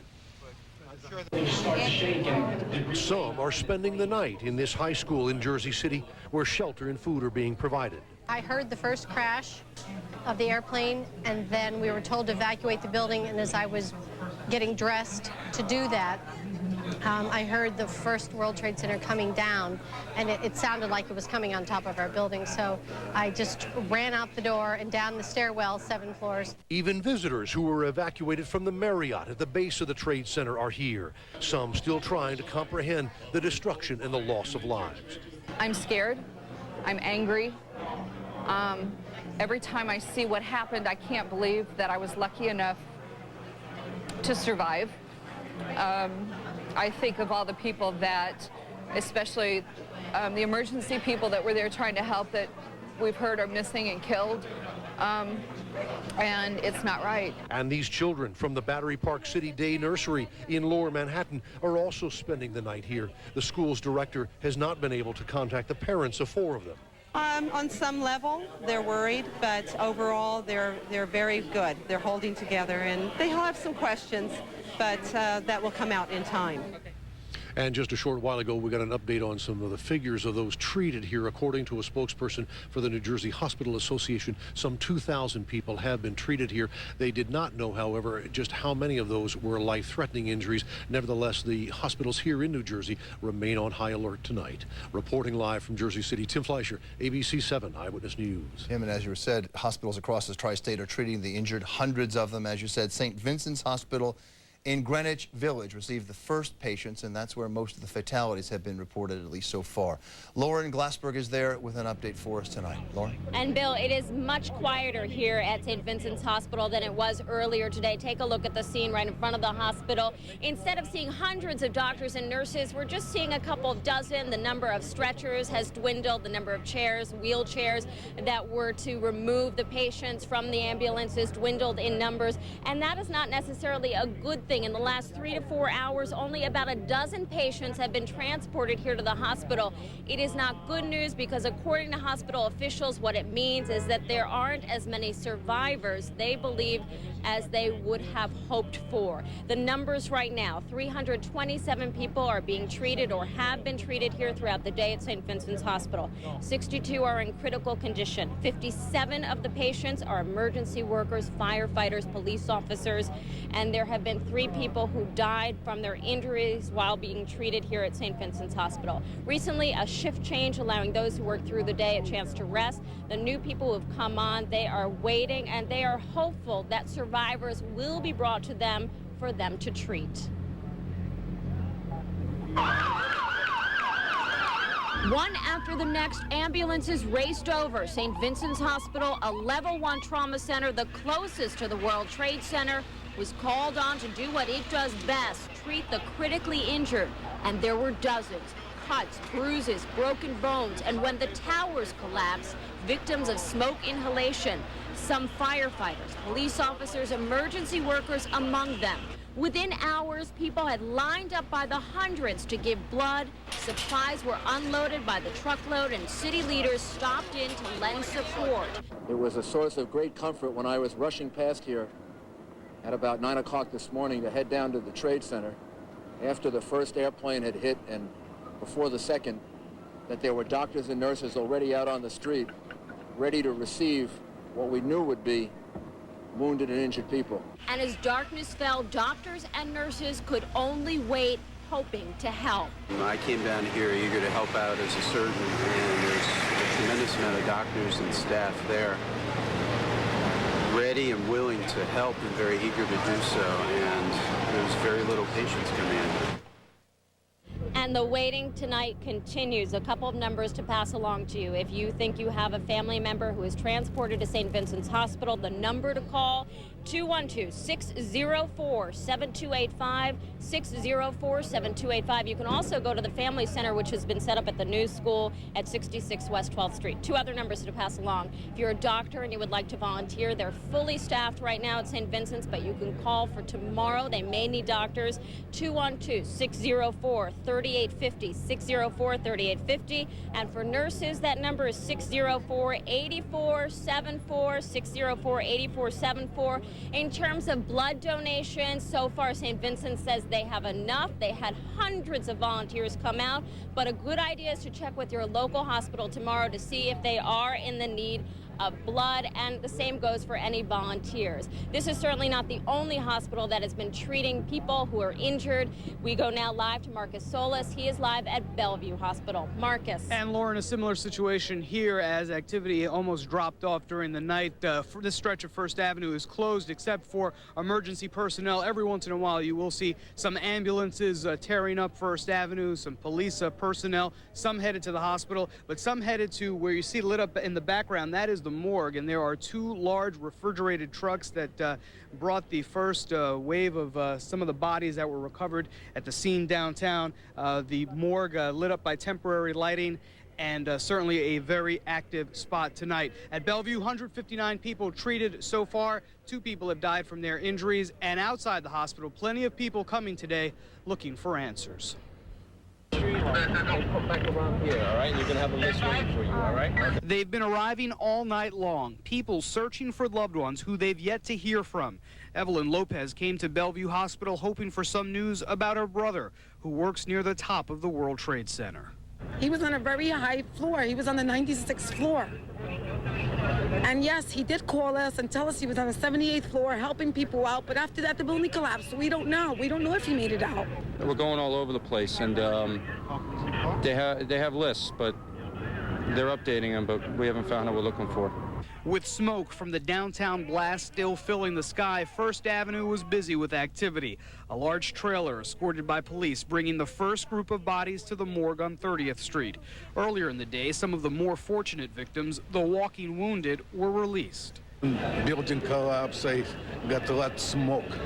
You breathe in a lot of smoke? A lot of smoke. They check out. It takes time, you know. But thank God, second time in my life I survived. As doctors, nurses, even medical students mobilized to staff the emergency room, 159 people were brought to Bellevue, including 16 children. 20 injuries were described as serious. One firefighter was pronounced dead on arrival. Another victim later died. We're seeing some critically injured patients with a lot of blunt trauma, a lot of cuts, bruises, lacerations, broken bones, and then patients that are just exposed to the smoke and the dust. Responding to the plea for blood donors, hundreds of New Yorkers came out in force, lining up nearly around the block. I've never given blood. I hope I won't pass out, but figure we could all band together. I was down there, and I actually walked back up from the World Trade Center, and we passed by here, and it seemed like the right thing to do. And certainly so many people turned out. In fact, that at one point Bellevue started turning away people. They processed as many as they could for the next 12 hours. However, they say that does not eliminate the need, and there will certainly be a need tomorrow and in the days ahead. So you can check with the blood centers on the east side, the American Red Cross on the west side, where there are still blood donations being accepted. Now, as for information from Bellevue Hospital, if you think you may have a loved one who has been taken to Bellevue Hospital, there certainly is a phone number that has been set up for you to call. The number 212-562 7696. Again, about 160 people treated here. 2 people died, 20 serious injuries, and among the dead, 1 firefighter confirmed here at Bellevue Hospital. That's the latest from Bellevue. Marcus Solis, ABC 7 Eyewitness News. Okay, thank you, Marcus. We're going to give out a few more numbers here for you. New York City has set up a hotline to answer questions. That is so you will not call the 911 emergency number. The hotline number for you to call is 212-560-2730. The number's on your screen right now, and I'm going to repeat it. It is 212-560-2730. Marcus also referenced the need for blood. If you can donate, you should call the New York Blood Center. That number also on your screen is 1-800-933-BLOOD, 1-800-933-BLOOD. And of course, for any other information on where you can find help or to even get these numbers again, you can log on to our website at 7online.com. And if you have a friend or a neighbor who does not have cable, please let them know that they can watch WABC TV's coverage of the terrorist attack on the following stations. We have them listed for you here. WNYE Channel 25, NJN New Jersey Network, WHSE Channel 68. And we do want to thank those stations for bringing our coverage to you. City officials have been monitoring events from a secret, an undisclosed location. Of course, the command post for the city was in the 23rd floor of Tower Number 2, the southern tower of the World Trade Center. That now destroyed. Mayor Giuliani has been monitoring the situation along with Police Commissioner Bernard Kerik, Fire Commissioner Thomas Von Essen at an undisclosed location. We don't know where it is. Cheryl Fiandaca does. She is there. We're waiting, I understand, Cheryl, another news conference by the mayor. Is that correct? That's right, Bill. The mayor will be here momentarily to speak again on what the city has planned for this evening and tomorrow. He has already declared a state of emergency. As of midnight tonight, there will be no traffic allowed other than emergency personnel and residents south of 14th Street. That's river to river. All bridges and tunnels will be closed to incoming traffic. And while they say there has been no lawlessness and no looting, there are thousands of police officers and emergency personnel out patrolling the streets. Tonight, the city is quiet. The aftermath of the terrorist attacks on the World Trade Center, now a part of history, as the city remains on a heightened state of alert with the full mobilization of the New York City Police Department, state police, federal agents, military personnel, and the National Guard, all working to safeguard New York from further terrorist attacks. There are thousands and thousands of emergency workers down there. We've gotten a tremendous amount of help and assistance. In fact, we actually probably have more equipment than we need at this point. And while the police patrol the street, military planes are flying over New York's airspace, which is shut down as Navy ships make their way to the city's harbors. We're pretty much out in full force this evening. Southern Manhattan, as you know, we're primarily concentrating on the rescue efforts. The rest of the city is basically, some of the entry points are shut down. Meantime, all city emergency personnel are on duty, working 12-hour shifts. All specialized units, including the Harbor Patrol, Aviation, K-9, Search and Rescue, SWAT teams, along with the FBI's Joint Terrorist Task Force, are at the ready. The mayor says the city has not received any real specific threats to its security, and so far says no one and no group has taken responsibility for the brutal and obviously well-planned terrorist attacks. Everything is being done to try to make the city as secure as possible. The president, the FBI, federal government, the state, the governor, the New York City Police Department, law enforcement authorities, everything is being done that can be done. Well, the police commissioner says the department is getting hundreds of tips and the Joint Terrorist Task Force is following up on all of them, but so far they say no one and no group has claimed responsibility for today's attacks. We're live at an undisclosed location for security reasons. I'm Cheryl Fiandaca, ABC 7 Eyewitness News. Cheryl, very quickly, we of course are awaiting word from the commissioner about this incident or this unconfirmed report about explosives at the GW Bridge. What do you know about that at this point? So far, the police commissioner says there are no reports of any explosives on the George Washington Bridge or under the bridge. He says there is a report that he is trying to follow up on of a van having been stopped on the other side of the bridge in New Jersey, somewhere near the Meadowlands. He says he's still following that up. He says he cannot confirm whether or not that van had any explosives in it. You, both Commissioner Kerik and Mayor Giuliani, fairly emotional earlier tonight when they were talking about some of the fire department chiefs and also the police officers who apparently have died in this. They're not releasing any numbers yet. Do we have any idea when that might happen? We don't have any idea right now. The police commissioner and the mayor say that they hope to have more information tomorrow. They're still trying to sort through who's missing and where they might be. They say they have reports that there are people still alive under the rubble. They say that the fire department has been hit pretty hard with the personnel loss. A couple of the top members of the fire department having been missing and are presumed dead at this point. They say that the numbers of police officers involved that may be missing, injured, or dead will be a much smaller number. All right, Cheryl, we're going to ask you to stand by at this undisclosed location, and when Commissioner Carrick does come out for his press conference, we'll come to you and we can take it then. Thank you. Cheryl Fiandaca reporting on security around New York City. We want to continue now with our coverage of the victims. Dozens have been treated at the Beekman Downtown Hospital in Lower Manhattan. Nina Pineda has been there all day. She joins us now with late details. Nina? And Bill, we are outside Beekman Downtown Hospital, and the rescue operation has been continuing here. We were just over at the World Trade Concourse Mall, and you can imagine as you get close to the epicenter of where this happened, the devastation is just completely overwhelming. We were seeing over there rescue vehicles completely crushed, covered in debris. The National Guard is there to secure the area. Bulldozers and backhoes are there trying to clear some of that rubble away, looking for the survivors. Some of those survivors have been transported to the nearest hospitals for help. Nightfall on this day of terror brought with it the grave reports from the rescue operation at what is left of the World Trade Center. As the casualties continue to arrive, those helping were...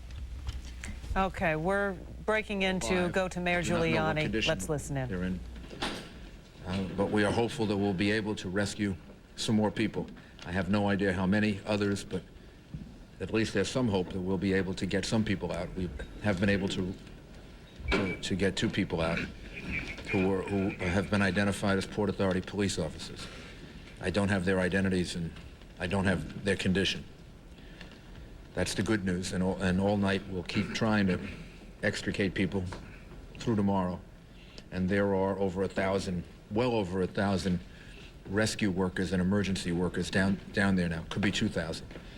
And the New York Police Department and the Fire Department, emergency services, the assistance that we've gotten from the National Guard, and if you go down there, you'll see fire departments from East Meadow and Belmore and northern New Jersey. And we really appreciate their efforts. It will be of great assistance all during the night.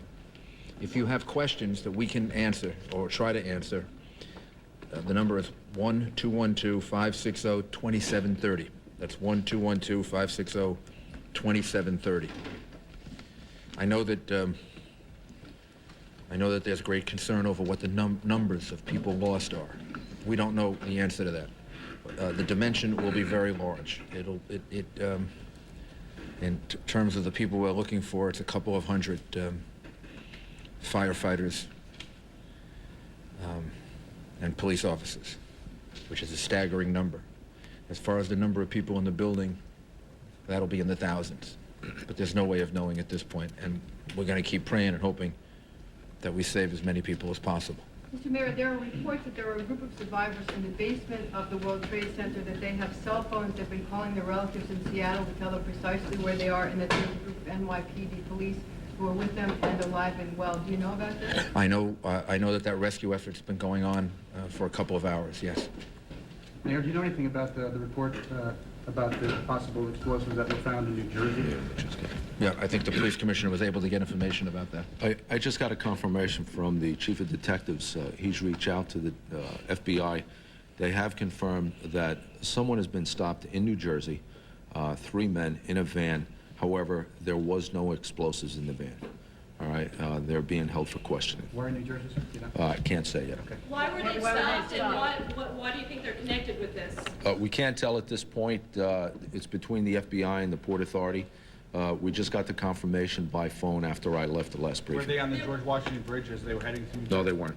There were rumors that there were explosives. Well, where did those rumors come from, or why did that begin to circulate? I can't tell you. Are they in the Meadowlands, Police Commissioner? Excuse me? Are they in the Meadowlands? It's my understanding, but we haven't confirmed that. Do we know why they were stopped, sir? Not yet.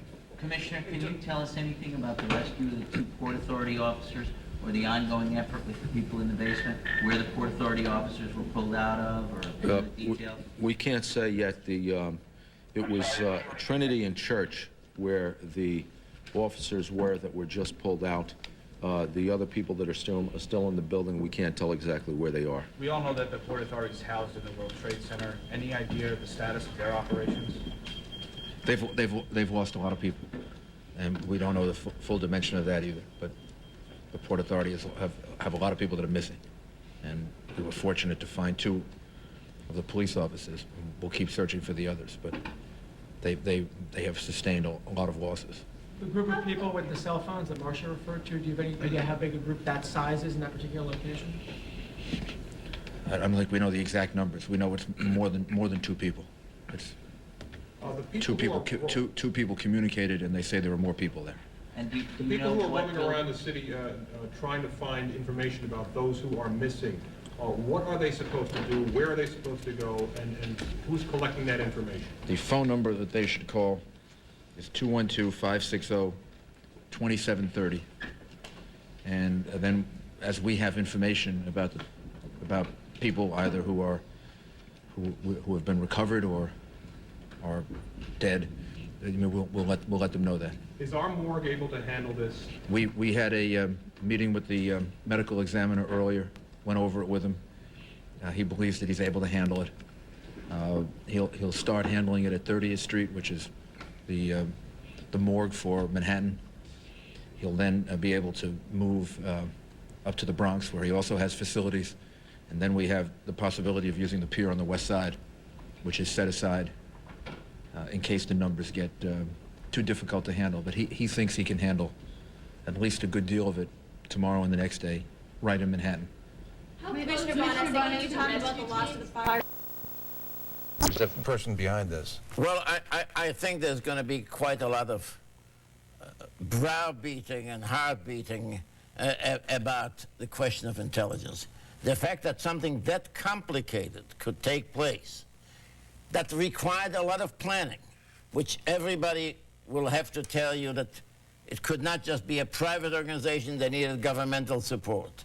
They needed, no question, American operatives who studied information here because they knew precisely this is not something you sit in Afghanistan and check on routes of American planes. So there was a tremendous amount of collaboration here. The fact that none of this leaked, usually there's some leak. I mean, it just doesn't work that perfectly. It is very surprising, and it's really a reflection on what somebody had said. Maybe our intelligence has been looking in the wrong places. One way they defeat American intelligence, they operate in individual cells. Yes, so they that do. cell 1 doesn't know what cell 2 is doing, and cell A doesn't know what cell B is doing. Is that correct? I think that is quite correct, with the exception, there's no way they could have coordinated 3 or up to 5 planes to know precisely when to enter without a system of communications between them. Even if you do it in code, it was really quite complicated. So how does this change the way that our government operates, our intelligence operates, and we as Americans live? Well, I think this serves to dramatically differentiate what happened in World War II with the question of the Japanese invasion. At that particular time, the Japanese recruited and used a big segment of the Air Force. It was a real big effort. And here's a little organization supposedly managing to hit the heartland of the United States. Because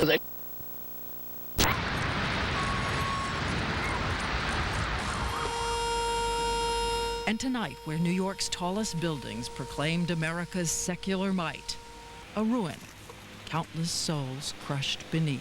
Some of them, we're told, were on the phone, saying farewell to their families as the building burned. Some of them, the firefighters, the police, there not by order, but by spirit. It's the most tragic thing that has happened to America by far. I've been on the fire department 20 years. and never lived through this. I lived through 2 collapses today. I'm on vacation from the fire department. I came in on my own. My car's all wrecked, and I just came in to help people and do my job. And those who perished in the planes also phoning to warn the world that they were now riding in weapons of war. We've been attacked. It's like World War II. It's World War II. This is unbelievable. Was there no defense for the Pentagon? And what happened aboard the flight that crashed outside Pittsburgh?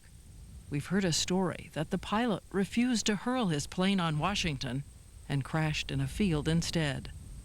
Hospitals filled with wounded, strangers volunteering to give blood.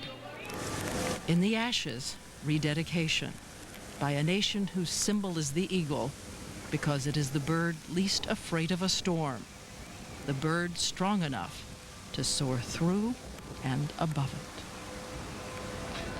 As we said, we want to try to get you close to this, and one of the difficulties at the Pentagon has been that ABC's John McWethy, who has an office for ABC News in the Pentagon, was on the other side of the Pentagon complex from where this attack took place this morning. You know, there were 4 aircraft involved. One of them crashed in rural Pennsylvania, but an American Airlines plane, American Flight 11, on which 81 passengers and 11 crew died. This was a flight hijacked by the terrorists as it was originally scheduled to go from Boston to Los Angeles. Then the United Airlines flight 767 with 56 passengers and a crew of 9 on board, which took off from Boston on its way to Los Angeles, was crashed into the other World Trade Center. And then at 9:38, another American 757 crashed into the Pentagon, where 58 passengers and 6 crew on that aircraft died. And one of the important things in terms of looking at the explosions throughout the day we've been made aware of by people paying close attention is that whatever the terrorists used on the particular aircraft to subdue the crew, get into the cockpit, and it is widely believed by people who've analyzed this, but that's all it is at the moment, themselves went to the controls. It's been a conventional piece of wisdom from the very beginning that no American airline captain could or would accept the notion of flying his own aircraft into one of these targets.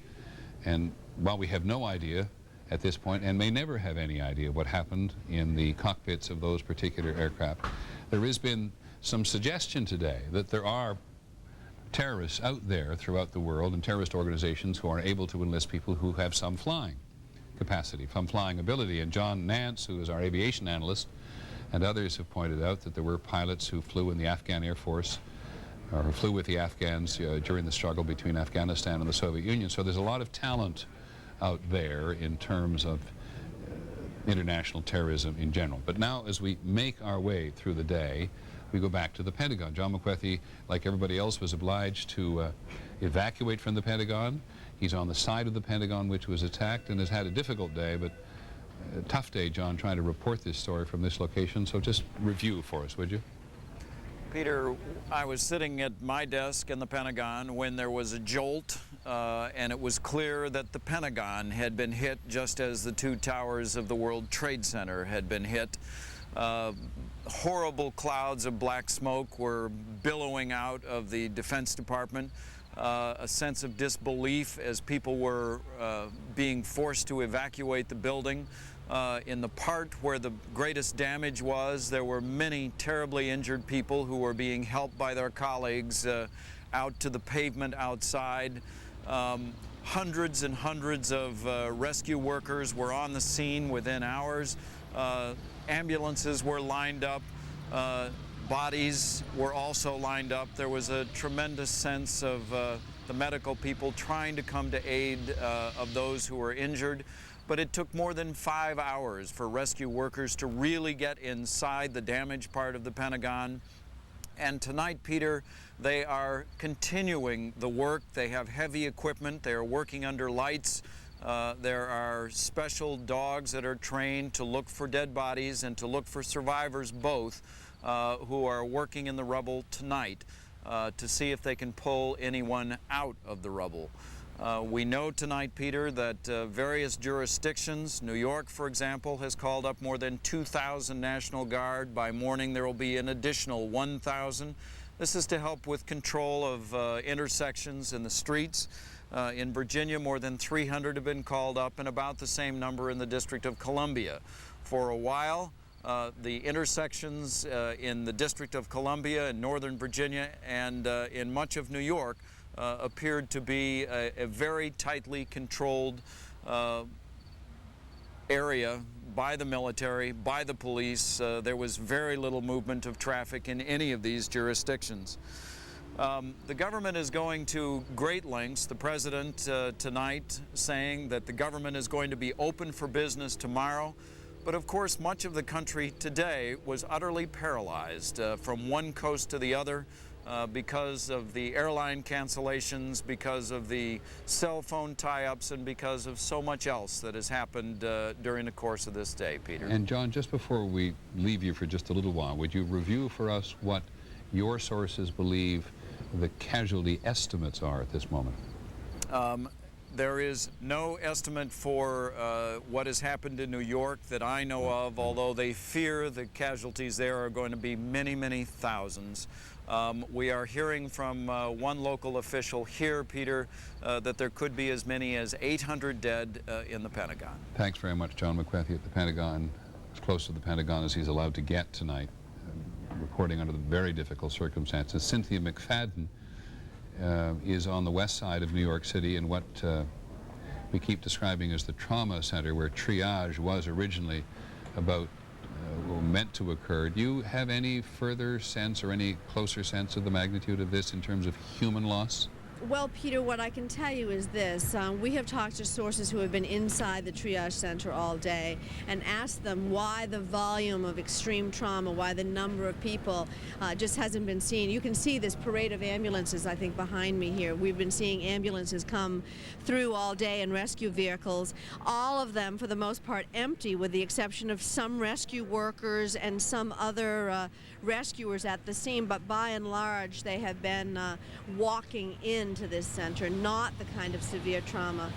When I just asked why they weren't here, someone simply said, Cynthia, it's because the victims are dead.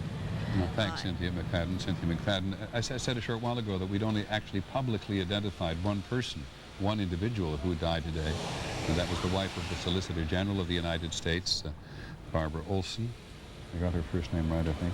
Barbara Olson, who was on the aircraft that attacked the Pentagon and was able to communicate with her husband, to whom we obviously extend our deepest, just everybody who knows him must be thinking about his tragedy tonight and the potential for tragedy for so many other people. But Mayor Giuliani in New York has now given us some sense of loss in the firefighting contingent in New York City, because as you couldn't help but see in an instance like this, when every civilian in his or her right mind was running away from things, the firefighters and the police, but particularly the firefighters, were running in the direction of disaster.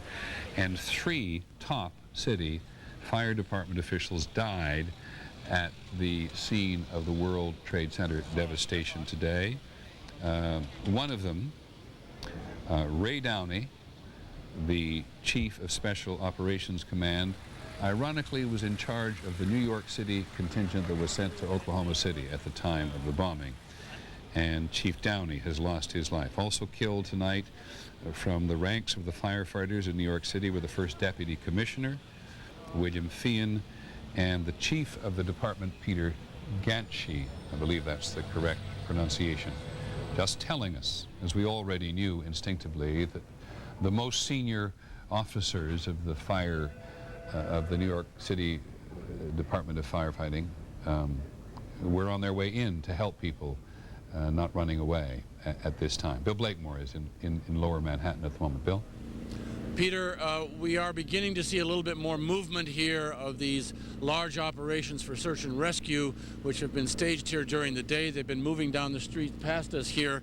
But we had ABC crews come back just in the last few minutes, including correspondent Don Daler, telling us there are still flames coming out of the base of the trade towers. They're pouring water onto it, trying to get the trade towers themselves cooled down enough to move into the very center of it. There are search and rescue operations going on around the edge of the base of the trade towers, but a couple of buildings there are still on fire as well.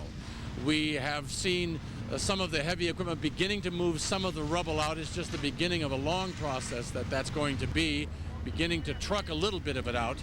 We have at the same time hundreds of firemen and volunteers and search and rescue workers here at what is nearly midnight in New York, standing by in these darkened streets. It's a very eerie feeling around us because the electricity is out all around this area. There are a few floodlights, but many of the streets completely dark as everybody waits for it to get even cooler at the center so they can begin the operation, which is really just around the edges at the moment. Thanks very much, Bill Blakemore, who we will go back to on a regular basis. All our reporters have been on the scene since the beginning, and so have these firefighters. An extraordinary collection of uniforms you've seen today. There's the police department, of course, and the fire department as well. And you'll see from time to time a jacket with ATF on the back of it, the Bureau of Alcohol, Tobacco, and Firearms, which had an office in the World Trade Center in New York. So these men, now working in the search and hopefully rescue operation tonight, have no place to work anymore, as do any number of people. 50,000 people, we've said it many times, worked in the Trade Center. And earlier today, we'll try to get it up again, you get some sense of the enormous amount of commerce and business and government business that was done in the trade towers. And said it before, it was just at that moment when people were coming to work or perhaps had not come to work. And that's one of the reasons we're so uncertain about the magnitude of the human tragedy there tonight, because as we have been told by people who managed to get out of the trade tower, that some people got out of the building, of at least the northern building, where the first aircraft hit, from some of the very highest floors close to where the explosion occurred, and many people got out in an orderly fashion from the lower floors. So we have no estimate whatsoever of the number of people who died. And as you all know, it's been an extraordinary day for the President, in part because we've seen the presidency at work in terms of security and the shield that just forms around the President of the United States, keeps the President and the Vice President separate. The leadership in Congress was whisked away to a, quote, secure location, as it turned out, outside Washington. But ABC's Ann Compton was with the President. Before we go to her to hear from her the moments which she and very few other people witnessed today, who at least can talk to us, here's what the President had to say, or in part what the President had to say to the nation. He's talked to the nation a couple times today, but here's what he had to say when he got back to the White House tonight. America was targeted for attack because we're the brightest beacon for freedom and opportunity in the world, and no one will keep that light from shining. Today our nation saw evil, the very worst of human nature, and we responded with the best of America, with the daring of our rescue workers, with the caring for strangers and neighbors who came to give blood and help in any way they could. Immediately following the first attack, I implemented our government's emergency response plans. Our military is powerful and it's prepared. Our emergency teams are working in New York City and Washington, D.C. to help with local rescue efforts. Our first priority is to get help to those who have been injured and to take every precaution to protect our citizens at home and around the world from further attacks. Excerpts from the President's address, which he and his staff didn't have an enormous amount of time to work on, but seems in large measure to have satisfied people all over the nation tonight in terms of what he actually said. What government will do now is the question for tomorrow. But as we said, ABC's Ann Compton was with the President from the beginning of his trip today. She was the pool reporter on Air Force One today and had this quite, is there, Ann? I am indeed. This astonishing trip around the country with the President. We left you, I think, and it's worth, I think, perhaps revisiting the video of it, when you arrived in Nebraska and the President was taken into a bunker at what used to be and still is a Strategic Air Command headquarters base. This is a place, Peter, where they knew the president would be able to teleconference with the vice president who was here at the White House, even though most of the offices were evacuated. He was in a secure place in the Situation Room. But you can see the president getting out of a motorcade, and instead of these great, huge, important buildings at Offutt Air Force Base, the president and a group who was with him, he had a skeleton staff with him, he had a number of members of the military from the air base, and he gets out of a sedan and look at them pile into this small yellow building. This was the entrance that led to a big underground bunker where the complete teleconferencing setup was ready to go. He used it for about an hour and a half, able to see Dick Cheney, able to see Condoleezza Rice here at the White House while they plotted what to do, what they knew, and the president began to make the beginnings of his address tonight. It was also the time, we were told, when the president said it is right for him to be back in Washington at the end of the day to show Americans that the federal government isn't shut down. Then you described the fairly lengthy journey back from Nebraska to Washington and the extraordinary sight of fighter aircraft on your left and right wing securing the president's airspace. You know, this was the one flight of the day, Peter, when we knew as we took off where we were going. They said, yes, the president's going back to Washington. We assumed Andrews Air Force Base. And the president's press secretary came back to where just 5 of us were filling up the back rear of the plane. And he said, Ari Fleischer said, come look at this. And as you can see, this is off the left wing of the aircraft. This is where there was an F-16 sitting right off the president's wing. And frankly, it gave great comfort for those of us who we figured the planes were with us most of the day. And on the other wing, 2 F-15s on the side that the president would be able to see from his cabin as he worked on the remarks in his speech. It is so unusual to see that kind of physical security. The same was true when we landed at Andrews, how quickly he went aboard his helicopter. In fact, you and I were on the air at that moment. We had been told, don't say that he's going to helicopter. But Peter, how dramatic when that chopper came down around the White House South Lawn and the beautiful sunset, golden light, and behind him a huge plume of gray smoke from the still smoldering Pentagon. Press isn't usually allowed to helicopter with him, but they had us on a chopper right behind him. And it was a dramatic scene to show just how intense the effort was to keep the president safe. And this is for the president, it was also an unusual day. We haven't seen this man tested by fire, and we saw George Bush take the full brunt of everything today. Peter? Thanks, Andy. Ann Compton, who's had this extraordinary day with the president, and we want to talk to her again. But we have on the phone now in California, Alice Hoagland. Ms. Hoagland, can you hear me? Yes, I can. First of all, let me say how very grateful we are that you take the time under such circumstances to call us, or sorry, to talk to us, not to call us, but to talk to us about what you know about today. I should tell you that Mrs. Hoagland, are you Mrs. Hoagland? Miss Hoagland, I'm Okay. the mother of Mark Bingham. I know you are. The mother of Mark Bingham, who was on United Airlines Flight 93 that crashed in Pennsylvania today. And Ms. Hoagland has agreed to tell us, I think, what your son said to you from the aircraft. Can you tell us from the beginning? Yes, that's correct. The phone rang about 6:45 this morning, and Carol Phipps, a friend of the family, answered it, and she heard a male voice say, get Kathy or Alice quickly.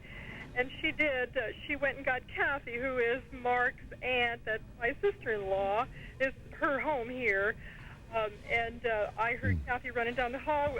Kathy spoke to Mark. I heard her say, "We love you too, Mark." And I coming out of my room, she said, "Come talk to Mark. He has been hijacked." And I got on the phone. I heard Mark's voice. He said, "Mom, this is Mark Bingham." He was so flustered, I guess, giving me his last name. And he said, "I just wanted to let you know that I love you." He was repeating that, the same thing he had told Kathy a moment before. I told him, "We love you, Mark." And he said, "I'm on a flight, flight 93, United Flight 93 from Newark to San Francisco, and there are 3 guys that have taken over the flight, and they say they have a bomb. And I'm calling you from the airphone on the plane," meaning not his cell phone, I guess. I found out since that he was sitting in the last part of first class and that the flight was fairly light, not very many passengers 45 people aboard. So he may well be able to take a proactive part in that, and what they intended to do is target. I certainly hope so, anyway.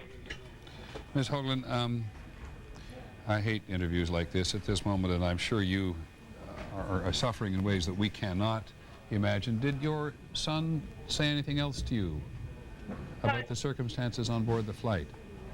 No, I wasn't able to. He was cut off. Can you hear me all right? I can indeed. The plane, the phone went dead after a few seconds. I got the impression that he was being distracted badly by something going on around him. I didn't hear anything except the sort of confusion. I didn't hear any explosions, any yelling, just voices, and then he seemed quite distracted about something. Quite calm voice, though. Was a very close fellow, and then he repeated that he loved us. He emphasized to me that what he was telling me was true. I told him I believed him, that we loved him, and the phone went dead. But I have been asked since. We immediately called the FBI, and they made any reference to any other weapons being used. They had to tell them no. They made mention of knives. We had a moment to speak. I think to a reporter from San Francisco that Mrs. Hoagland, how old was your son, and what did he do? He's 31 years old. He's president of the Bingham Group, a public relations firm in San Francisco with an office in New York. And have you talked to anybody in the government this evening? Has anybody in the airline or the government been in touch with you? Well, United Airlines has called me to confirm that Mark was on the flight. The FBI has been in touch with me and has come out. Two of the representatives came out this morning in response to our call to them. Well, Ms. Hoagland, thank you. Thank you for sharing this with us and with the nation. This is a day for you that we won't even begin to imagine, but I think we're... I'm glad to be able to share what I have been able to find out. Well, thank you. Thank you very much. That's Alice Hoagland on the phone from California, we're told. We're told it's Alice Hoagland on the phone from California, the mother of Mark Bingham, one of the passengers on United Airlines Flight 93. Ms. Hoagland says she's been in touch with United Airlines since. It all seems to fit with early reporting that we had heard today about some of the passengers on United 93 managing to talk. She says the airphone, not his cell phone. Forget that many airplanes have airphones now. And there was chaos on the airplane. He was distracted. The phone went dead. And we know that 38 passengers and 7 crew died in this crash in Pennsylvania on an airplane that had, at least according to one or two sources we've spoken today in the Federal Aviation Administration environment, had asked to change its flight plan for Washington before it crashed for reasons we do not understand at this point in Pennsylvania. This has been a day, whether it's on the phone at great distance or closer up at the scene of a disaster, when people have been searching for news and connection and friends and relatives. John Quinones has one such example.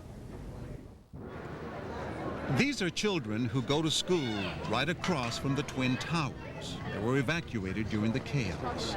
The faces of innocence, worried and frightened. What did you hear? I heard a big boom. What happened then? And it sort of shaked. Some kids were crying because their mom and dad were upstairs. Among the people inside the burning towers, this little girl's father. I was scared that my dad was still in there. You still don't know. Her name is Jane Schoenholt. Her mother Brenda and sister Remy. Well, my husband works in the World Trade Center, so it was more him. Right across the street. And she was in the school right down there. What went through your mind? I love you very much. A lot of people I know are dying. I just want my dad, I want my animals. Her dad, Steve Schoenholt, runs a restaurant on the concourse level of the Twin Towers. He spoke to his family by phone this morning after the first explosion. Why didn't he evacuate? Because he thinks he's too tough for those terrorists. But they haven't heard from their father since. So let's go find him. Come on. We follow them for blocks and blocks throughout the disaster zone. I'm just used to walking over here and just seeing, the Twin Towers. It's scary to see just smoke. And that's it. I mean, that's my home, and it's gone. Just a few blocks from their home, Everyone back on the sidewalk, please. were stopped by police. Fortunately, right now, until we know that it's safe, we're asking everyone to move back. Now, the people that were evacuated from the World Trade Center, where would they be right now? Unfortunately, they are all over. Officer, they're looking for their father who was in the building. I understand. Unfortunately, my wife is in the building, and I still haven't heard from my wife. So. On a cell phone, they call to see if Steve has turned up at one of his other restaurants. Hi, is Steve there? Steve.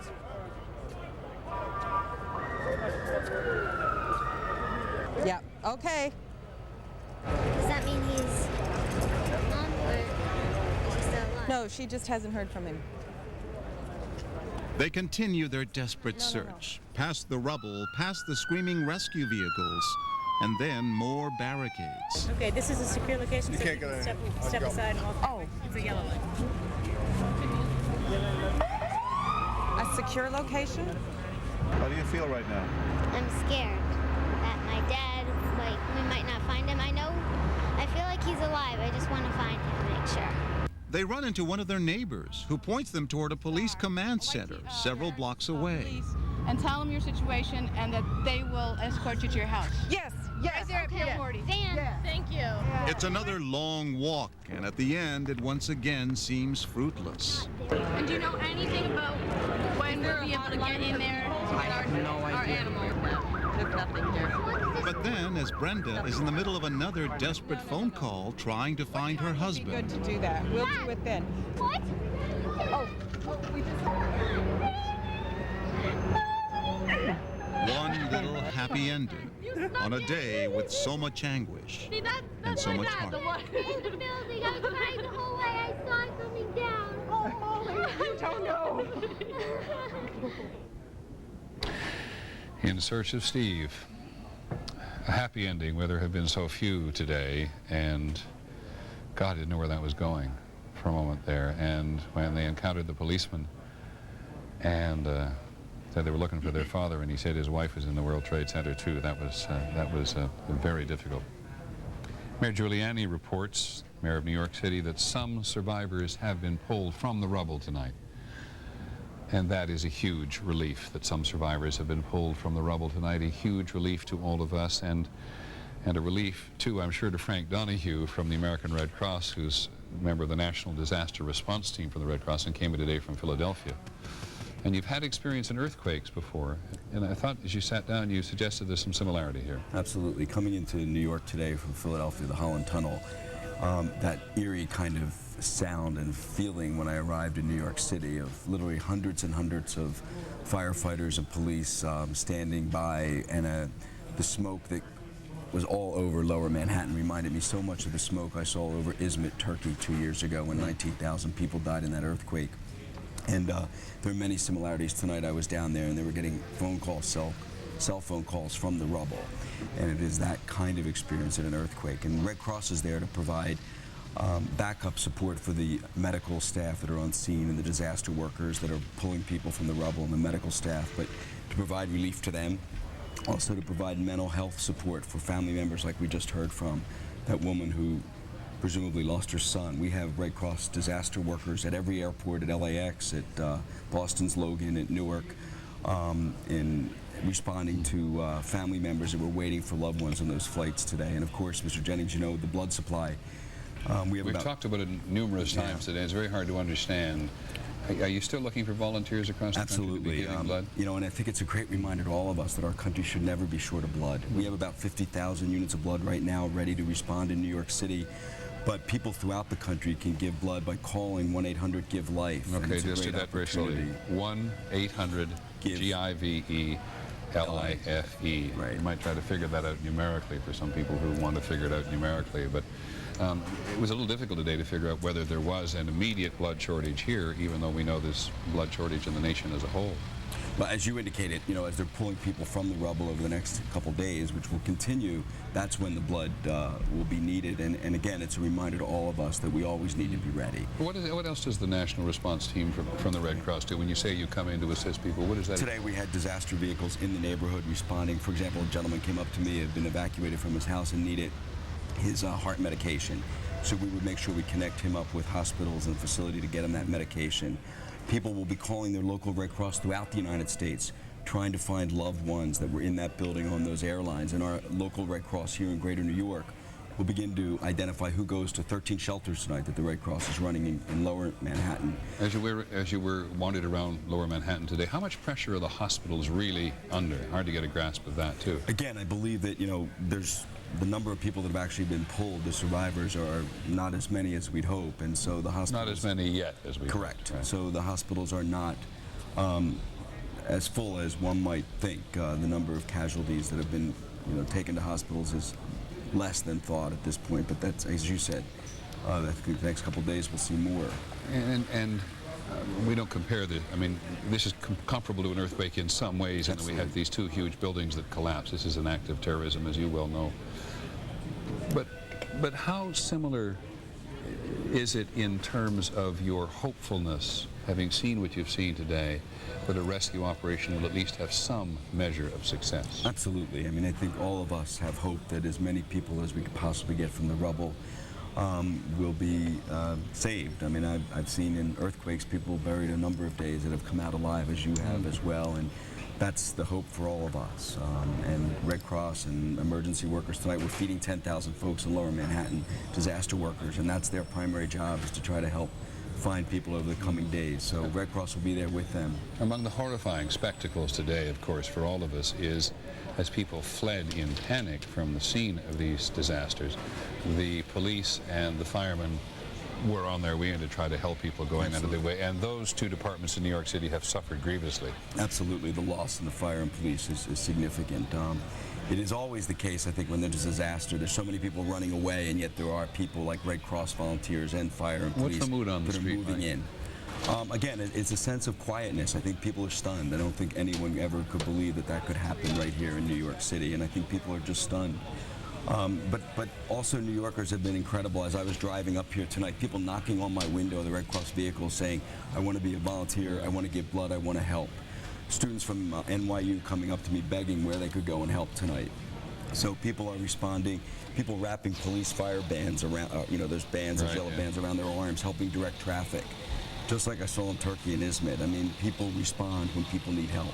Well, I very much appreciate you coming and taking the time to talk to us. Frank Donahue from the National Disaster Response Team of the Red Cross, and he has said something important. There it is on your screen here, that no matter where you are in the country is in need of blood, and in these immediate emergencies outside Washington and in New York, there will be an intense need for blood in the next couple of days.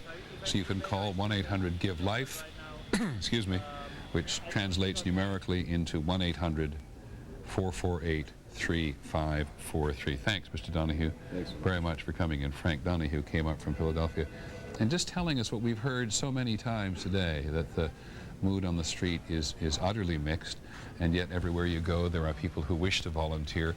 It's interesting, he said, characteristic of the same thing he found at Izmit in Turkey, where they had those terrible earthquakes within a year ago. And it happens everywhere. The earthquake in Mexico City, I remember, same kind of thing. People just spring into action and do what it is that they can do. There are people in the country who may have tried to take advantage tonight. I have a note here somewhere about the state of gasoline supplies in the country. A lot of people in the country anxious that somehow these attacks on the states would lead to a shortage of gas supplies, have rushed to fill up. Don't mean to suggest hoard, but have certainly rushed to fill up, and there were certain people in some parts of the country who may or may not have taken advantage of this. But certainly Exxon Mobil and BP are two of the large companies which have done what they could tonight in various regions of the country to let people know that there was going to be no shortage of gasoline, no interruption of the oil supply as a result of the attacks today, and urged everybody to keep the price just where it was and not take advantage of your fellow citizens. Now, the economic ramifications of this are immediate and they are international. And Betsy Stark is still with us after these many hours to give us a summary of the impact that this has had in terms of the globalization in which we now live. Peter, you're right that this is kind of a cautionary tale on the kind of havoc that can be wreaked on the economy. Not surprisingly, oil prices in the futures market did shoot up today on fears that there could be supply disruptions if there's an escalation of tensions, and particularly if those tensions involve the Middle East, which is a source of so much oil production. And evidence tonight that some gas stations are taking advantage of that fear. In Oklahoma, Mississippi, Missouri, and Michigan, a doubling and tripling of gasoline prices to as much as $5 a gallon. And as you say, consumers fearful that there will be shortages waiting online to fill up.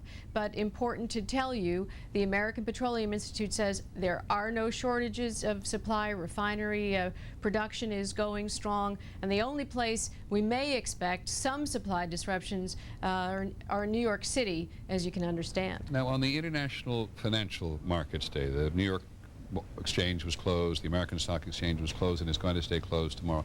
Can you get some sense of the international ramifications as how people interpret the United States and the American economy in the wake of this? Well, Peter, as you know, psychology is such a strong element in the way the world looks at the health of markets. And what we had today was a blow not only physically to the heart of the financial district, but also in striking the Twin Towers, a center of finance and commerce in New York City and around the world, a blow to investor confidence in the United States as in its ability to kind of continue to be the economic engine that holds the economy together at a time when not only is the U.S. economy on the verge of recession, but economies around the world are. So there's great anxiety in world markets. Our markets, as you say, will be closed tomorrow, and we won't have an announcement until tomorrow on when they will open up. But the Japanese markets, I mean, it's now 9 o'clock in the west, a little after midnight in the east, so the Japanese, the market is open today. There's a market open somewhere, everywhere in the world. What do you see? Well, what you see is you see investors around the world, their confidence shaken. The Japanese market opened, as you say, a couple hours ago and has gone down about 5–6%.